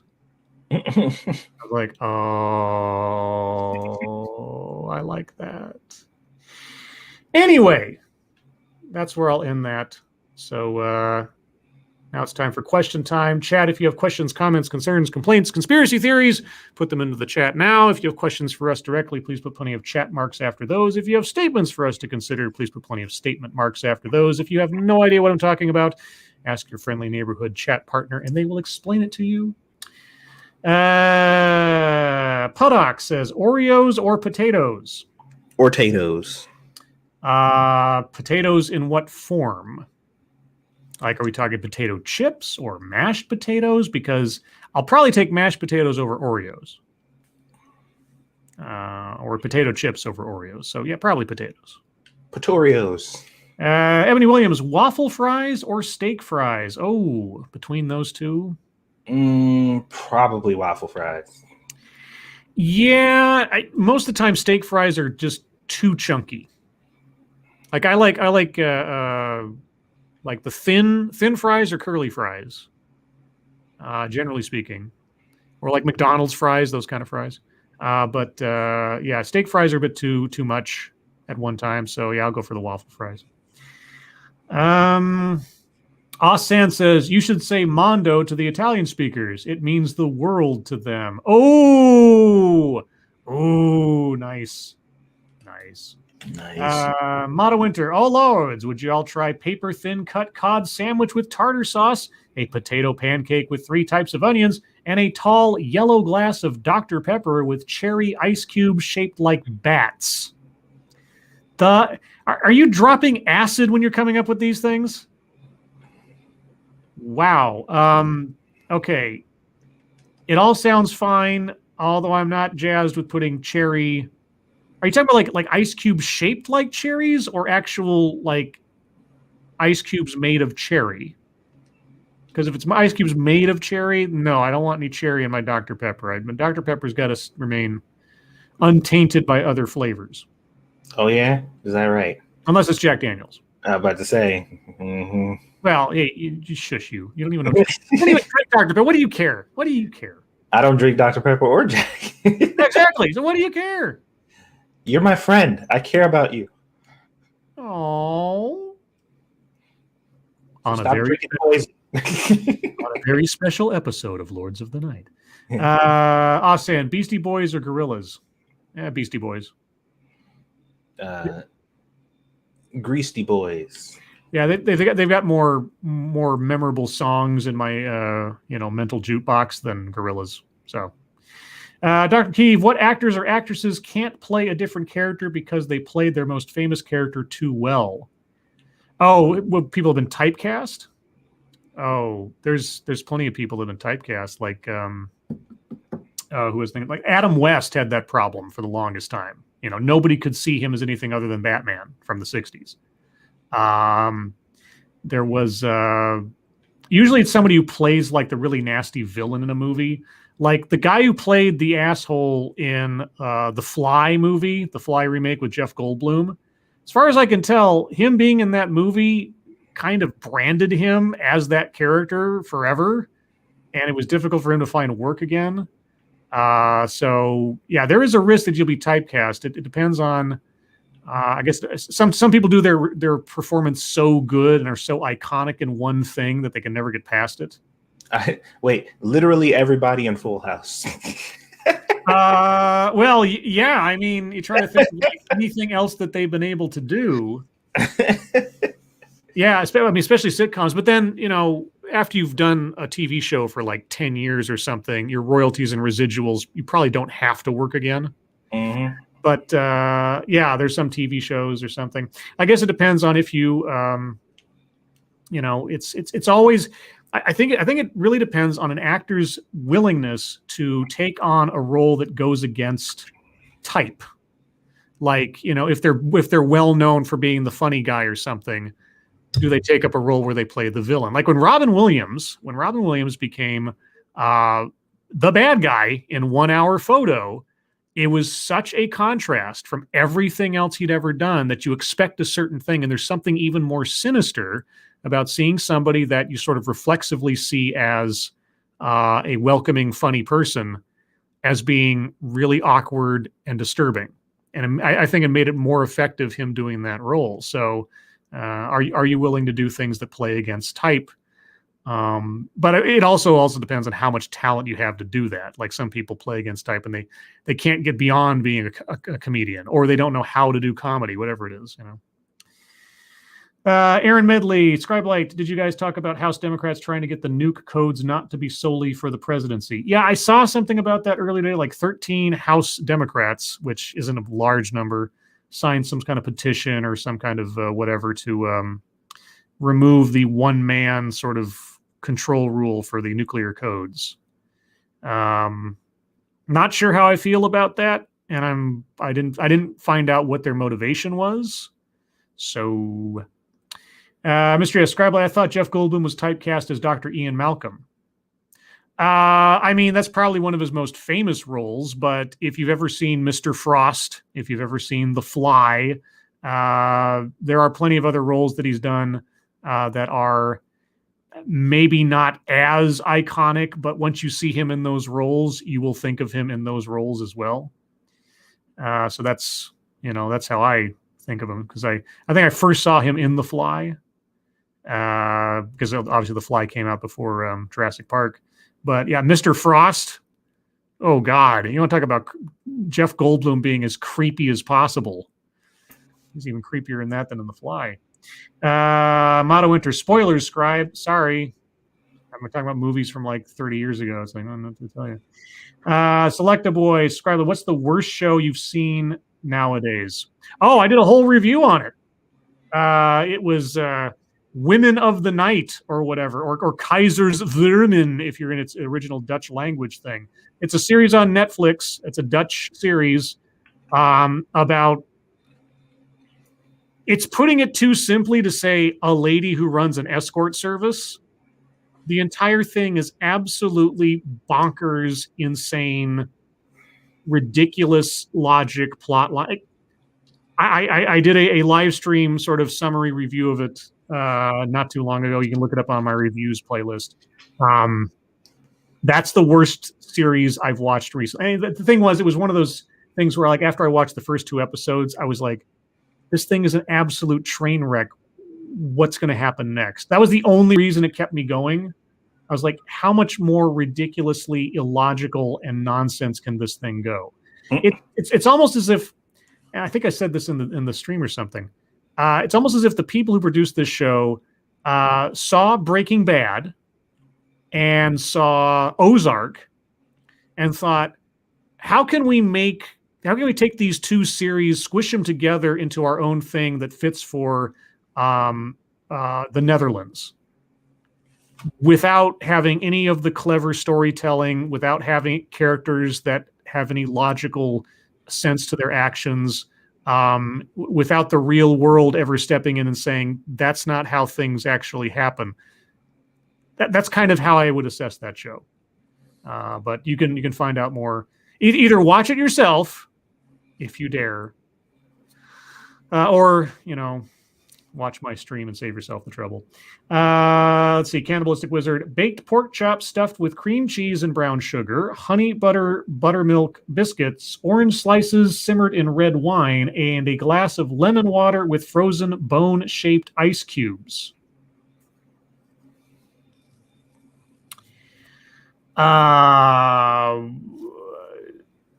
Baked pork chop stuffed with cream cheese. I'm not sure about that one. You're the cook, Satsu. What does that sound? How does that sound to you? What was that again? Are you playing Final Fantasy? No. You playing Honey Pop? I'm eating Cheez-Its. Fair enough. Baked pork chops stuffed with cream cheese and brown sugar, honey butter, buttermilk biscuits, orange slices simmered in red wine, and a glass of lemon water with frozen bone-shaped ice cubes. That pork chop sounds weird. The cream cheese is weird. Yeah, that's the part that kind of threw me. I was like, cream cheese and brown sugar? Yeah, brown sugar with pork chops is not something that's totally, Yeah, I could see that maybe working. But I'm just like, cream cheese. You'd have to make sure you didn't saturate it in brown sugar. Like a dash might be okay, but cream cheese. Thank you, Ebony Williams, for the Kung Fu Dogcat Fox. Yeah. Let's see. Sean Uli, Scribe, you said you'd switch to Fox News if Biden won. As I recall, Biden won. So when is the switch to Fox News? I've been mixing it up a lot lately. I've been getting stories from the AP. I've been getting stories from Fox News. I've been getting stories from Yahoo. I haven't just been going to CNN. I want to kind of spread it out. I think spending too much time with one outlet was not necessarily a mistake, but it gives you kind of tunnel vision on the media. And I understand that CNN is a very, very low-hanging fruit as far as a whipping boy for the media, and will continue to go there. But for myself, I'm just now going to pull stories from different places and not always go to CNN. So, because and especially, I hate to say it, especially if they actually continue doing what they did tonight and just report the news. Because if you'd taken the text of that article and you dropped it into the Wall Street Journal or something, or Yahoo, I'd have no way of telling you that it sounds like a CNN article. So it's just, but I don't think I'll go exclusively to any one news site. I'll still lean on CNN just because it's entertaining, and it is kind of like tradition now. But I've thrown in a bunch of other sources lately. If you'll see when I bring the articles up. Harvest Marvels, if either one of you were a competitive eater, what food would you use to compete with? Don't say Sour Patch Candy. Saw a guy bleed trying that. I wasn't going to say Sour Patch Candy. Goldfish crackers, I guess. I don't know. I'm not really. I don't really eat that much. I can't really eat that much. Because I used to be I was like a glutton when I was a kid. Now that I'm an adult, it's just, I don't really, so I don't think I'd really be good in any competitive eating. Because I just can't really eat all that much at one time. Ebony Williams, which race-swapped biopics would you want to see made? Race-swapped biopics? Oh, is that like having Ryan Gosling play Martin Luther King Jr., that kind of thing? Yeah. I don't think I'd want to see any like that because it sounds kind of silly, but I don't know. What would be an interesting, what would be a funny flip? How about George Washington played by Samuel L. Jackson, and George Washington Carver. Let's see. Wait a second. No, wait. I don't think that works. I was like, wait a second. Let me make sure it's something real quick. Just make sure my history isn't completely off. Yeah. They need to do a reversal of Undercover Brother and make Undercover Cracker. There you go, Undercover Cracker. Yeah, George Washington played by Samuel L. Jackson. George Washington Carver played by, let's say, Tommy Lee Jones. There you go. There, you do it as a double thing. You can do it like as a double feature two-parter. BG Scribe, when are you going to do an anime you should watch with Satsu? If I was going to do an anime you should watch, I'd have to reach very, very far into my memory for the stuff that my roommate sort of exposed me to when I was in college. And the only two I remember with any, well, I guess there's three, but the only two I actually watched all the way through were Evangelion, at least at the time what was available for Evangelion, and Trigun. So if I watch Trigun again, I could probably do it. I don't know if Satsu's ever seen Trigun. I haven't watched it all the way through. You should watch Desert Punk.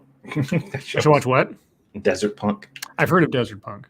It's very. I watched most of Hellsing, but I didn't see all of it. So yeah, those are like the top three animes that I remember watching. I never watched Cowboy Bebop. I've seen Akira a few times. And also something I don't know how well known it's called. Doomed Megalopolis.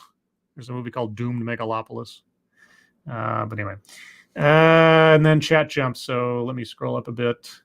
Pyrus Creed Scribe, which of these crushes you more? Batman the Animated Series getting a sequel series, or the development team for Vampire the Masquerade Bloodlines 2 being replaced? I'm not crushed by Batman getting a sequel series as long as the same people are behind it as the original and they use the same art style. If they just make a continuation of it and don't try to make it like too newish looking or something else. I mean, I would love it if they would just make a series that was effectively indistinguishable visually from the original. I don't know how they're going to do it. I haven't seen if they have any concept art or anything out about or any previews. I haven't seen them, so fingers crossed. As far as the Vampire the Masquerade thing, man, I said the other day, if that sucker doesn't turn into development hell or vaporware, I'm going to be amazed at this point, because last year they shed their lead designers, even people who had been working on the original game and actually knew the universe and the continuity and everything, and those guys got sacked. And then it's like, this game's not going to come out in 2021, and we're also dropping the entire development company that's making it. Like, that's not a good sign. I don't know. I have a feeling it might turn out to be either more garbage than I could have imagined before, or it just won't ever come out.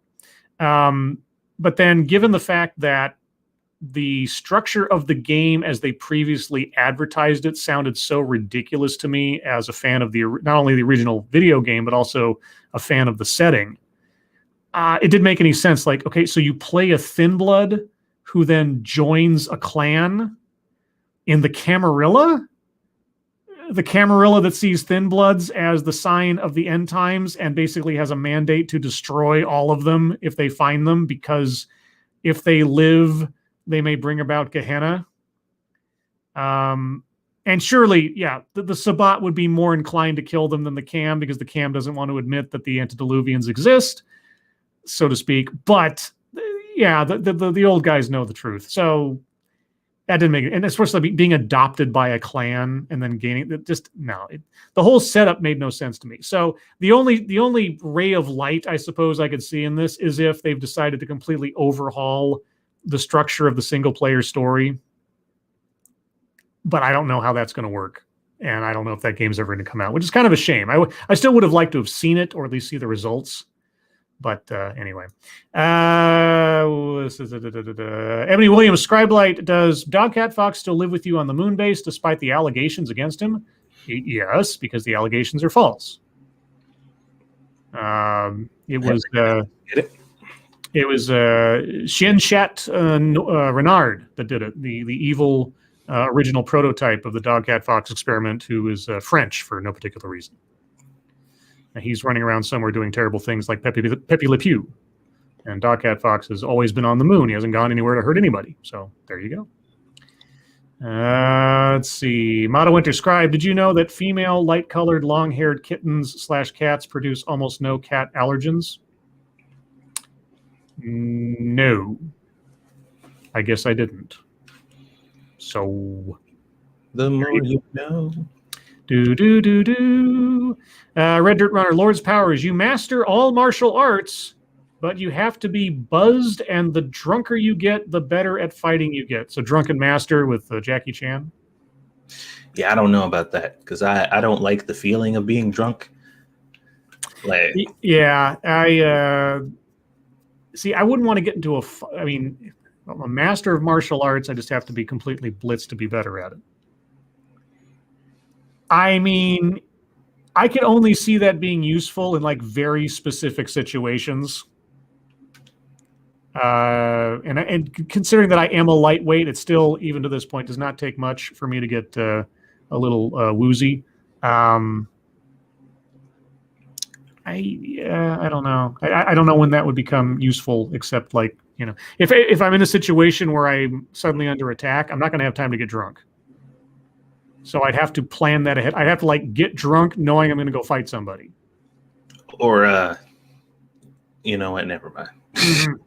I was about to elaborate on what's the quickest way to get drunk and how you could how you could fix some kind of mechanism to. Oh God! Yeah, I have a backpack with a tube coming out of it. Where does the tube go? Don't know, but I push this button and suddenly I'm a master of kung fu. Yeah, let's not go there. Let's see, Mr. Scribe Light. Who has the best French fries? McDonald's, Burger King, Arby's, or Wendy's? Probably McDonald's, and I only say McDonald's because it's been so long since I've been to Burger King or Arby's, and Wendy's are okay. They're not terrible, but I think just sort of like sentimentally speaking, probably McDonald's. I don't like Burger King's fries just because they suck, and Wendy's fries taste like Burger King's fries, but with different oil. Like they use different oil, and I don't like the aftertaste from their oil. Mm-hmm. McDonald's fries are only good right out of the grease, so I'm probably going to have to go with Arby's because. Okay. The only thing I'll say about McDonald's fries is that oftentimes, not always, but oftentimes they're a bit too salty. Yeah, Checkers and Rallies will always have the best fries. Yeah. Okay. Let's see. Oh yeah, I didn't hear about the potato head thing. What was that about? Oh, so they've decided to gender neutralize Mr. Potato Head, so now it's just Potato Head. There is no more Mr. or Mrs. Oh, okay.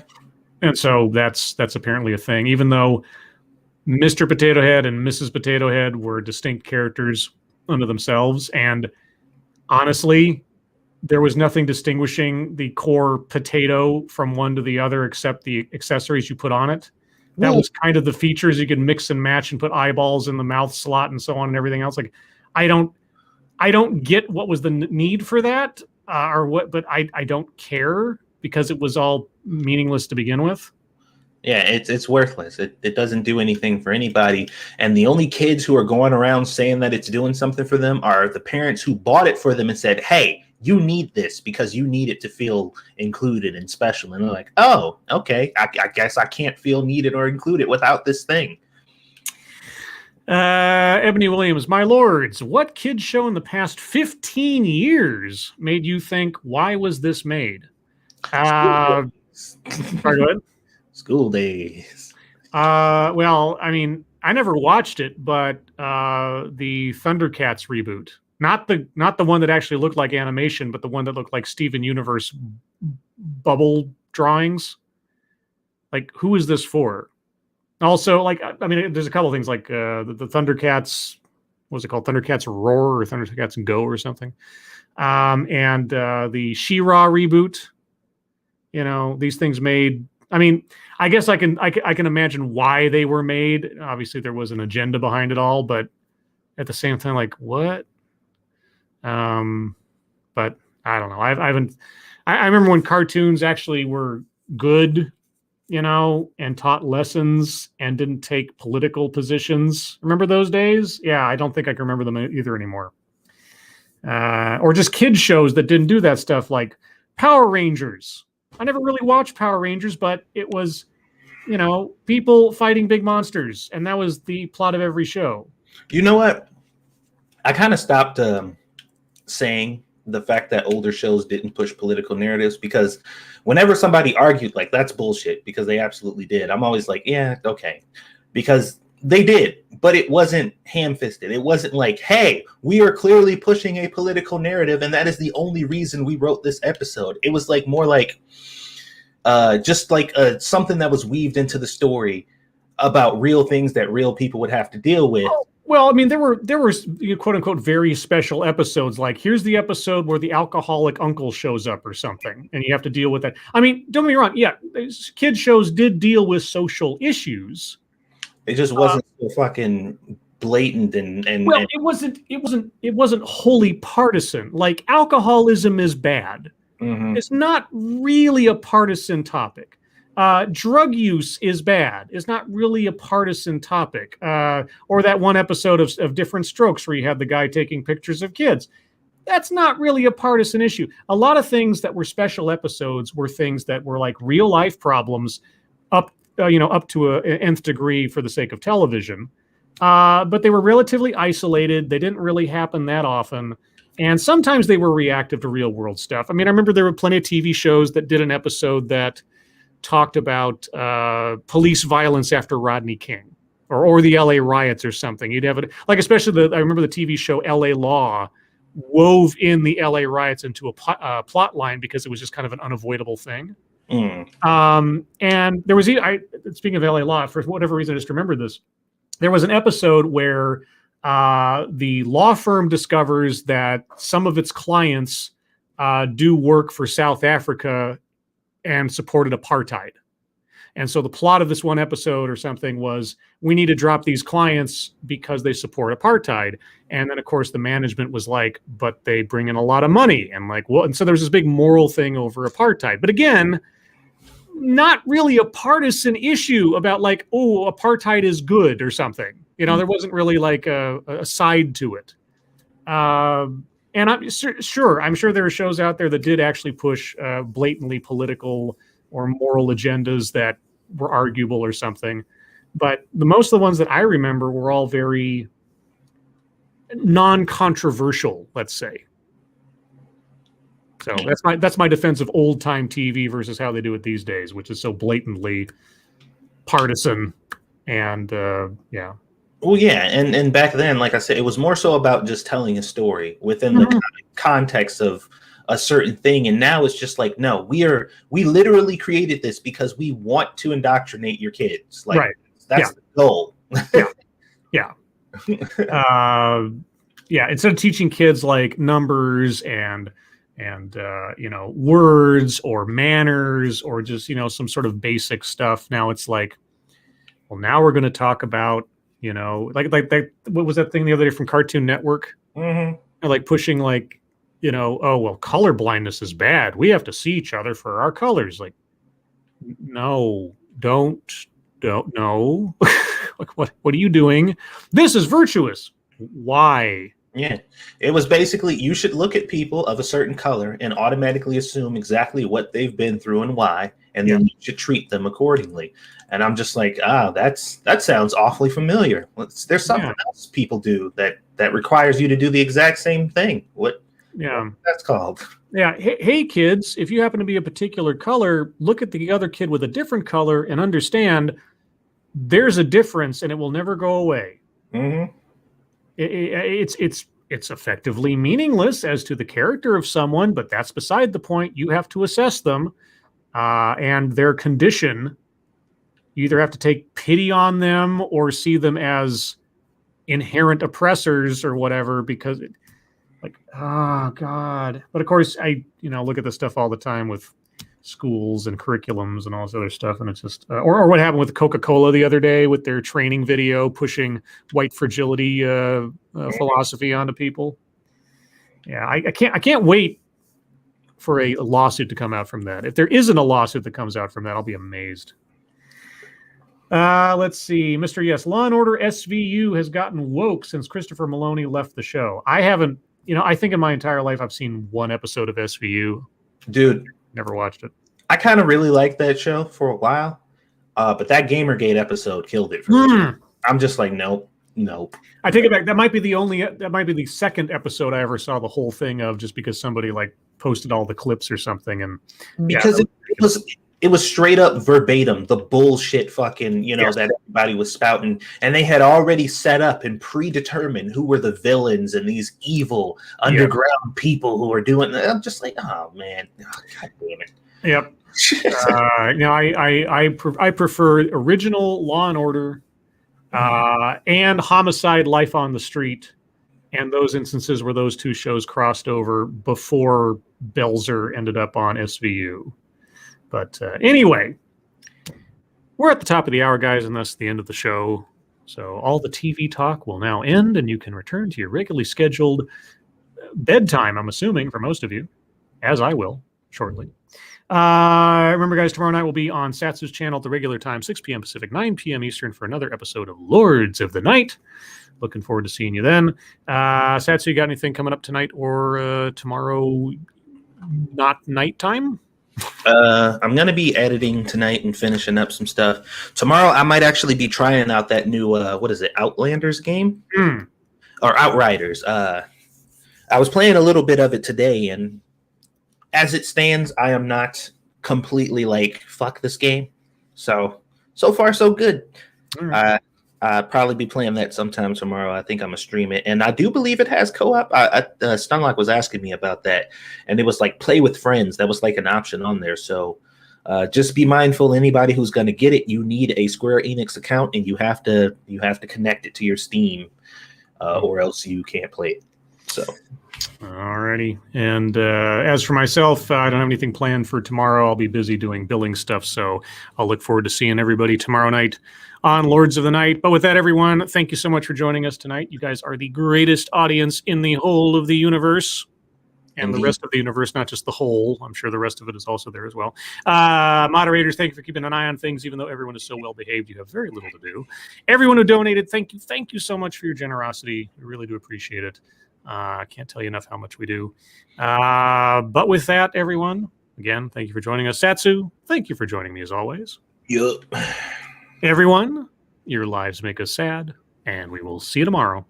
Bye, guys. And taking out my copy of Screw the Roses, Send Me the Thorns, the romance and sexual sorcery of sadomasochism. Today's secret word is salad. Salad? S-A-L-A-D, salad. So, gonna give you an ass salad. That's how you want to end your part of the show? Okay.